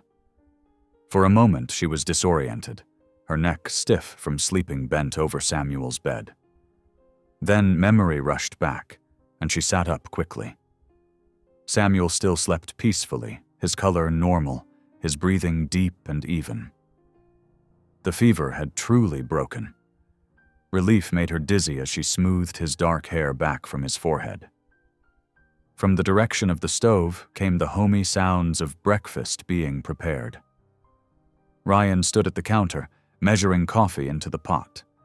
His voice, low and reverent, filled the quiet air. "The Lord is my shepherd, I shall not want. He maketh me to lie down in green pastures. He leadeth me beside the still waters." Athena's breath caught in her throat. She had never heard Ryan recite scripture before, though she knew he carried a small Bible in his coat pocket. The words fell from his lips like water in the desert, life-giving and pure. "Yea, though I walk through the valley of the shadow of death, I will fear no evil, for thou art with me." She found herself mouthing the familiar words along with him, tears sliding silently down her cheeks. How long had it been since she had taken comfort in these verses? How long since she had allowed herself to trust in their promise? Ryan turned from the stove, coffee pot in hand, and saw she was awake. Their eyes met across the sunlit room. Something passed between them, warm and tender as a touch, though neither moved. "Good morning," he said softly. "Good morning." She wiped her cheeks, managing a tremulous smile. "I haven't heard those words in a long time." "Nor have I spoken them." He poured 2 cups of coffee, carrying them over. "Not since my Mary and the baby died. But last night, watching you with Samuel, something broke loose inside me, something that had been frozen. Athena accepted the cup he offered, warming, her hands around it. I know what you mean. When my babies died, I thought God had abandoned me, but he didn't. He was just waiting all this time to give me Samuel. To give us Samuel, Ryan corrected gently. Their eyes met again over their coffee cups. The morning sun painted everything in shades of gold and promise. Outside, fresh snow glittered like diamonds scattered across the mountain slopes, the storm's fury transformed into pure beauty. Samuel stirred in his bed, blinking awake. Mama? Papa? We're here, little one, Athena said, reaching for his hand. How do you feel? Hungry, he answered, making them both laugh softly. I'll fetch you some broth, Ryan said, but he paused to lay his hand on Samuel's head in a gesture of infinite tenderness. Welcome back, son. As Ryan moved away to the stove, Athena helped Samuel sit up against his pillows. His dark eyes were clear now, free of fever's haze. He looked from her to Ryan and back again, a small smile touching his lips. You stayed, he said simply. Of course we stayed. Athena smoothed his blankets.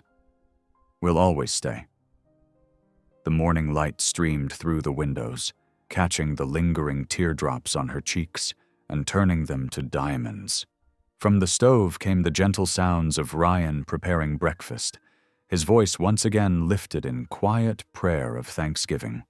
Outside, the world lay hushed and white, transformed by the storm into something new and clean. Inside, in the warmth of their cabin, a family that had been forged in crisis emerged stronger, bound together by love, faith, and the grace of second chances. The mountain air had turned crisp and clean after the blizzard passed. 5 days after Samuel's fever broke, Athena found herself settling into a gentle rhythm with her newfound family. Each morning brought fresh hope, like the sunlight that streamed through the frost-etched windows.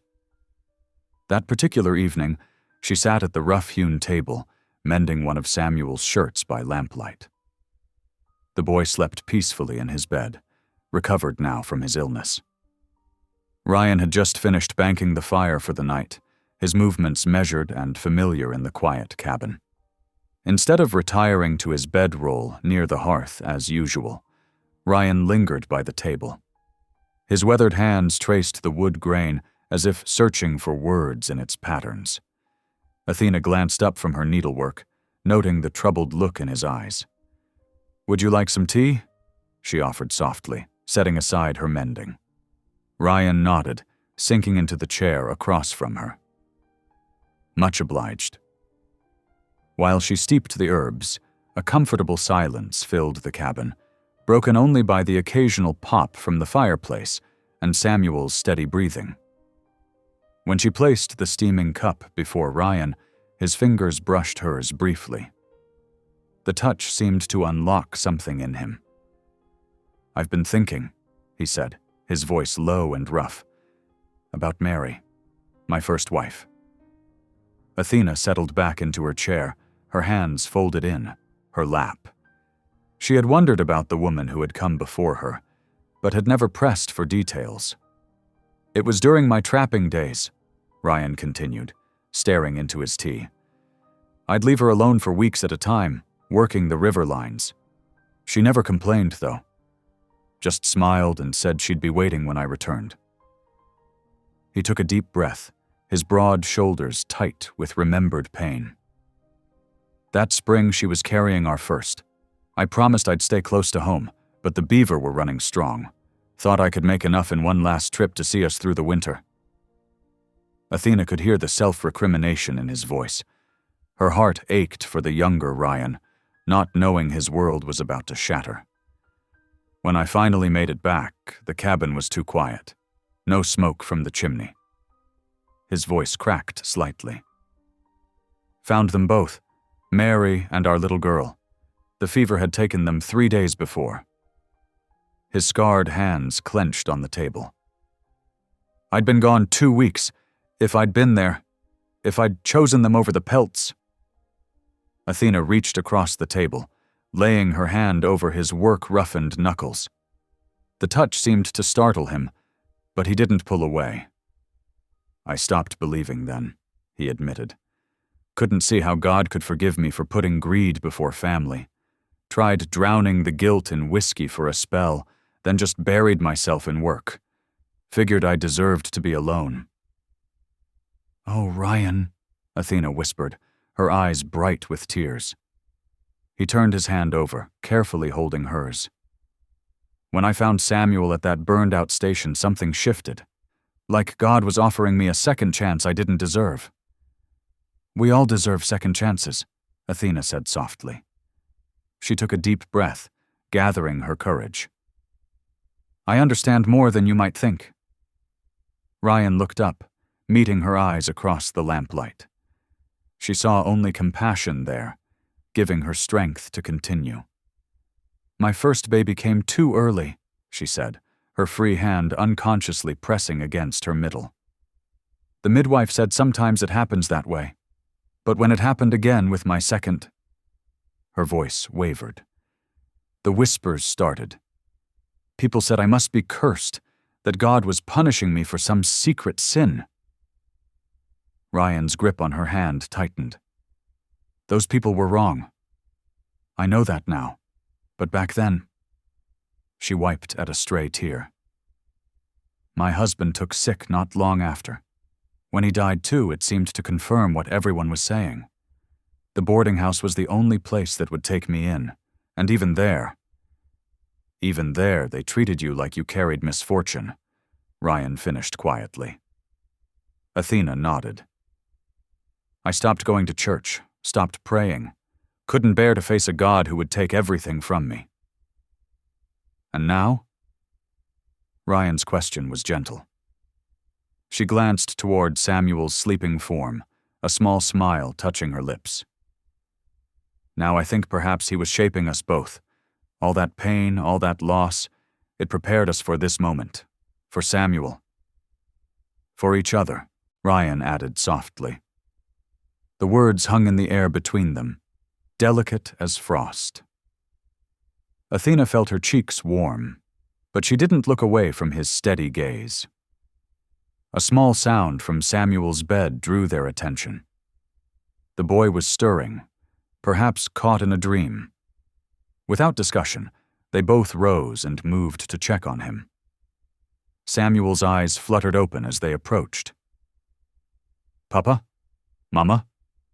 "We're here, little one," Athena assured him, smoothing his dark hair back from his forehead. Ryan reached down to tuck the blanket more securely around the boy's shoulders. "Just checking on you, son. Go back to sleep." But Samuel caught Ryan's hand, his small fingers wrapping around his father's. "Stay?" he asked sleepily. Something in Ryan's face softened completely. He let out a quiet laugh, the first real laugh Athena had heard from him, and ruffled Samuel's hair affectionately. "All right, just for a minute." He settled on the edge of the bed, still holding Samuel's hand. Athena started to step back, but Samuel reached for her too. "Both stay?" She sat carefully on the other side of the narrow bed. Samuel smiled, his eyes already drifting closed again. In the soft lamplight, Athena studied his peaceful face, neither fully Apache nor fully white, but perfectly, uniquely Samuel. Ryan's free hand found hers across the sleeping boy's form. Their fingers intertwined naturally, like pieces of a puzzle finally finding their match. The touch held nothing of awkwardness now, only comfort and growing trust. "I never thought I'd have this again," Ryan murmured, his voice thick with emotion. "A family, a home that feels truly lived in." "Nor did I," Athena admitted. "I thought that part of my life was over." "God has a way of surprising us," Ryan said, a hint of wonder in his tone. "Just when we think we've got it all figured out, he shows us how little we really know. Athena squeezed his hand gently. Like how two broken people and a lost boy could become exactly what each other needed. Ryan's answering smile transformed his entire face, erasing years of grief and solitude. Exactly like that.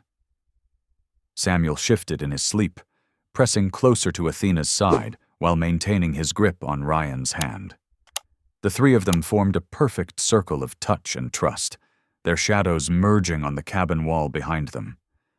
In that moment, all the pain of the past seemed to lose its sharp edges. The memories would always be there. Mary and the baby, Athena's lost little ones, Samuel's mother, but they no longer felt like open wounds. Instead, they had become stepping stones that led them here, to this quiet evening in a mountain cabin, where hope bloomed as naturally as wildflowers after rain. Ryan's thumb traced gentle circles on the back of Athena's hand as they watched their son sleep. Neither spoke for a long while, content in the peaceful silence. The lamp burned low, casting a warm glow over their unlikely family tableau. When Samuel's grip finally relaxed in true sleep, they carefully disentangled their hands and rose from the bed. But something had shifted between them, subtle yet profound as the changing of seasons. The walls they had built around their hearts had crumbled, allowing light to shine through the cracks.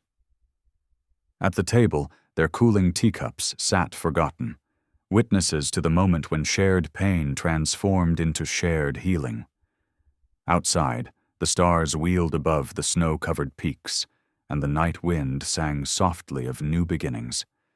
Their hope felt invincible now, not because they were untouchable, but because they had already survived the worst life could throw at them. Together, they had found something stronger than their individual grief, a love that encompassed all their broken pieces and made them whole again. The late March wind howled against the cabin walls, driving wet snow through every crack. Athena stood at the window, wringing her hands as she watched dark shapes emerge from the white curtain of the storm. Her heart stuttered when she made out uniforms, rifles, and the unmistakable figure of Agent Durrell astride his bay horse. "Ryan!" she called, her voice tight with fear. He appeared beside her, jaw clenching at the sight. Samuel crept closer, pressing against Athena's skirts as hoofbeats thundered in the yard. Heavy boots stomped on the porch. A fist pounded the door. "Open up, Holt! Federal Marshal!" Ryan squeezed Athena's shoulder before crossing to unlatch the door. Cold air and snow swirled in with the men. Durrell, a stern-faced marshal, and 4 soldiers whose rifles gleamed dully in the firelight. "What's the meaning of this?" Ryan demanded, though his face showed he already knew. Durrell pulled a sheaf of papers from his coat. "Official order invalidating your adoption petition." His thin smile didn't reach his eyes. "The boy belongs in the reservation school, where his kind can be properly civilized." "His kind?" Athena's voice shook with outrage. "He's a child of God, same as any other." "The law's clear on racial miscegenation, ma'am," the marshal said, almost apologetically. "Mixed blood or not, he's classified as Indian, can't be adopted by whites." Samuel's grip on Athena's skirt tightened. She dropped to her knees, pulling him close as the soldiers moved forward. "No!" she cried. "Please, he's our son! We have the papers. The Reverend helped us file them properly." "Invalid papers," Durrell sneered. "Now stand aside." "Wait." Ryan stepped between them and Samuel. "At least let us gather his things." A rifle butt struck his shoulder, sending him stumbling. Before he could recover, 2 soldiers had Samuel's arms. The boy's terrified scream pierced Athena's heart. "Mama, Papa!" She lunged for him, but strong hands held her back. Samuel thrashed and kicked as they dragged him toward the door, his cries growing more desperate. Ryan surged forward, his face dark with fury. His fist was already drawing back when Athena caught his arm. "No." she whispered urgently, though it killed her to say it. "We'll lose him for good if we fight their way." The truth in her words seemed to drain the strength from him. His shoulders slumped as Samuel's screams faded into the storm. The marshal tipped his hat. "Sorry, folks, just following orders." Then they were gone, leaving only wet boot prints and the echo of Samuel's terror. The silence that followed crushed them like a physical weight. Ryan stood frozen by the door, staring at nothing. Athena couldn't move, couldn't breathe past the agony in her chest.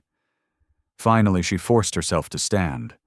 Her legs carried her woodenly to Samuel's bed, where his carved horse still sat on the pillow. The toy clattered to the floor when she lifted the blanket to her face, inhaling his scent. The rough sound that tore from Ryan's throat might have been a sob. Athena moved through the cabin like a ghost, gathering Samuel's things. Each item was a fresh wound: his spare shirt, the slate where she'd taught him letters, the tin cup he always used. Her hands trembled when she found the half-finished coat she'd been sewing him. Without warning, rage blazed through her grief. She strode to the fireplace and thrust the coat into the flames.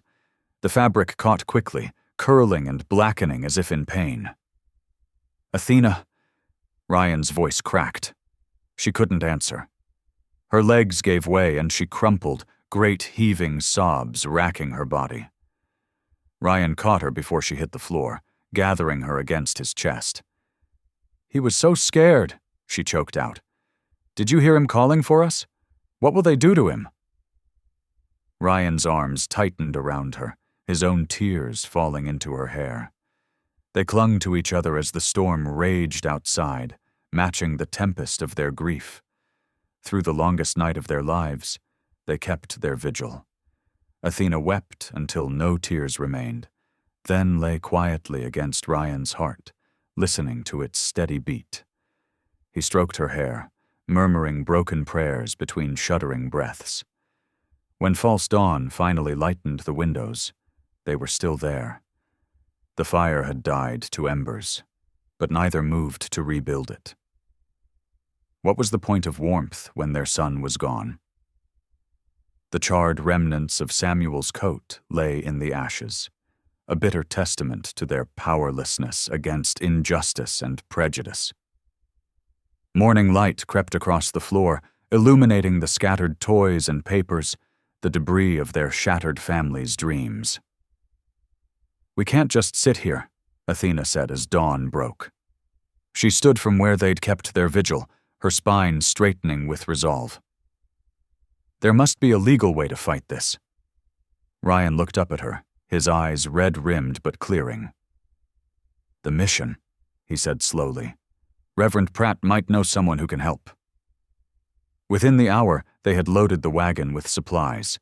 Athena packed extra blankets and what food they could spare, while Ryan hitched the horses with fingers still trembling from rage and grief. The trail to Fort Collins stretched before them like a white serpent, snow-packed and treacherous. Their horses struggled through drifts that reached past their knees. The wind cut through their coats like icy knives, but Athena kept her eyes fixed forward, Samuel's terrified screams still echoing in her memory. By nightfall, the storm had worsened. They made camp beneath a failing tarp, its edges snapping in the relentless wind. Ryan managed to start a small fire, though the wet wood smoked more than it burned. They shared a meager supper of hardtack, huddled close for warmth. "Lord," Athena prayed aloud, her voice barely audible above the storm, "guide us to help our boy. Give us strength to do this your way, not ours." Ryan's hand found hers in the darkness. Together they prayed for Samuel's safety and for wisdom to fight with justice rather than vengeance. Morning brought new challenges. Ryan's right arm had stiffened with frostbite where snow had worked its way into his sleeve. Athena wrapped it carefully, her touch gentle, but her eyes fierce with determination. "We can't stop," she insisted when he suggested resting. "Samuel needs us now more than ever." For 3 grueling days they pressed on, each mile a testament to their faith. The horses stumbled on hidden rocks, the wagon creaked ominously, but still they continued. Finally, on the afternoon of the 3rd day, they crested a rise and saw it. Threads of smoke rising from Fort Collins through the curtain of sleet. Athena reached for Ryan's good hand. "God hasn't abandoned us," she whispered, "or Samuel." The mission office buzzed with whispers as townsfolk filed in. Reverend Pratt had managed to arrange an emergency hearing before Deputy Marshal Cole, filling every wooden bench with concerned citizens. Athena's hands trembled in her lap, but her back remained straight as steel. Agent Durrell strutted to the front, his polished boots clicking against the floorboards. He turned to address the crowd, a cruel smile playing at his lips. "We're here because of this woman," he announced, pointing at Athena. "A barren pretender trying to steal a native child from proper authorities." The word barren struck like a physical blow. Whispers rippled through the room. But something shifted inside Athena. Years of shame transformed into quiet strength. She rose slowly to her feet, her voice clear despite its tremor. "You call me barren," she said, her hand pressing against her heart. "But the Lord planted a son in me, here." Her fingers clutched the fabric of her dress. "Samuel may not have grown beneath my heart, but he has grown within it. Every morning when he helps with chores, every evening when he practices his letters, every night when he prays, that is the fruit of chosen love." The room fell silent. Even Durrell's smirk faltered. Ryan stood then, his frost-bitten arm in a sling. "I ain't always walked right with God," he admitted roughly. "Lost my first family while I was off trapping, thought the Lord had forsaken me. But finding Samuel, seeing Athena mother him, it's shown me what mercy really means." Reverend Pratt stepped forward, unfolding a weathered paper. "I have here signed testimony," he announced, "from White Dove, the Apache woman Ryan aided last spring. Before she passed from fever, she named him guardian of her son, Samuel." He handed the document to Marshal Cole. The room grew still as death while Cole examined the paper, every eye fixed upon his weathered face. Deputy Marshal Cole cleared his throat, his weathered fingers smoothing the document. "The law must serve justice," he declared, his voice carrying through the hushed room. "And sometimes justice requires we look beyond papers to moral truth."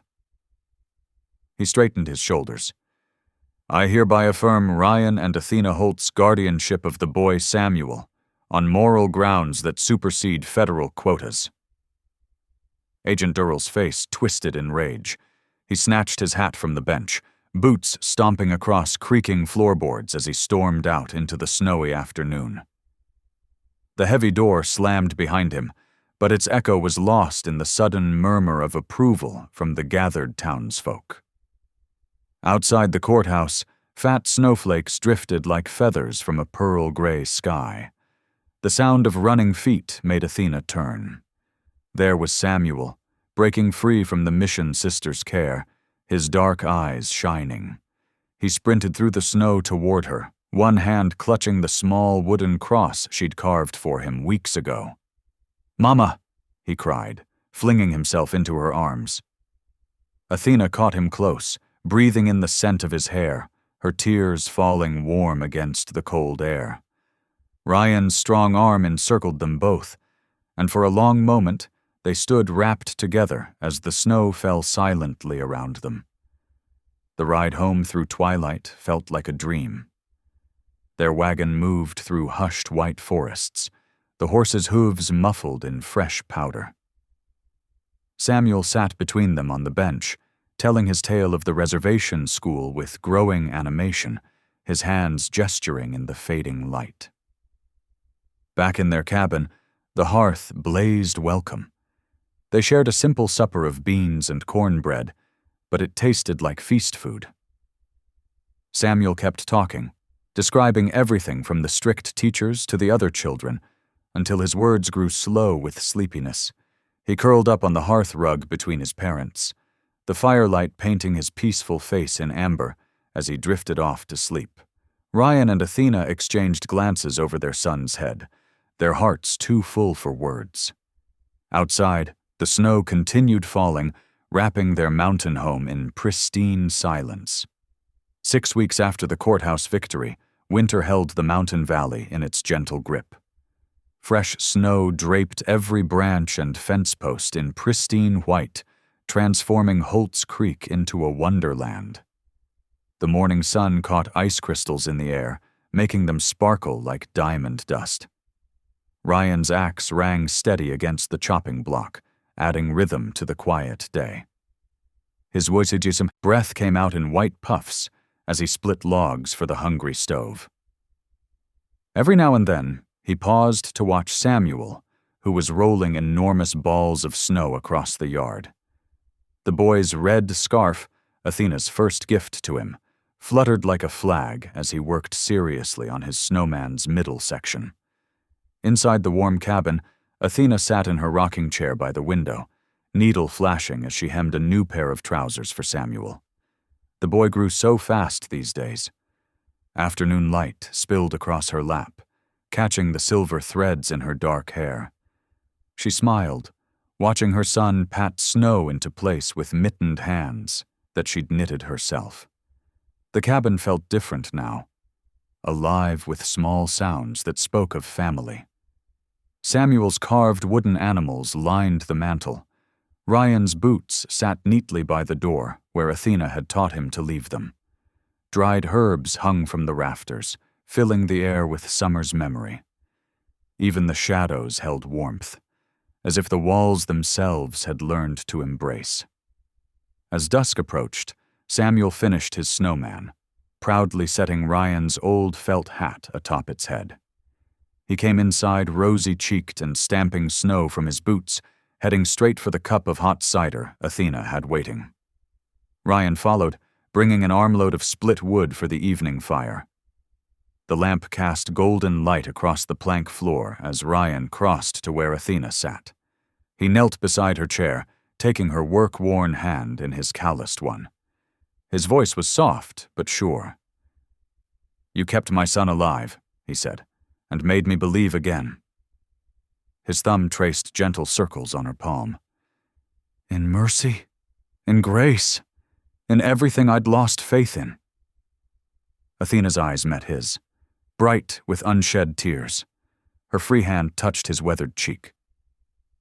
"By winter you said I'd have your son growing inside me," she whispered. "You were right." She placed his hand against her heart, where Samuel's love had taken root and flourished. Outside, the wind rose, singing through pine boughs heavy with snow, but it couldn't touch the warmth within these walls, where 3 hearts beat as one. From somewhere down in the valley, Reverend Pratt's church bell rang the evening hour, its clear tone carrying up through the crystalline air, a promise fulfilled, a family made whole. Samuel settled between them with his cider, and Ryan drew them both close. Together they watched night settle over their mountain home, grateful for every breath of this precious peace. Thank you for listening. Stories connect us in the most unexpected ways. If you felt that spark today, make sure you're subscribed. I share a new one daily, and the next might change your day.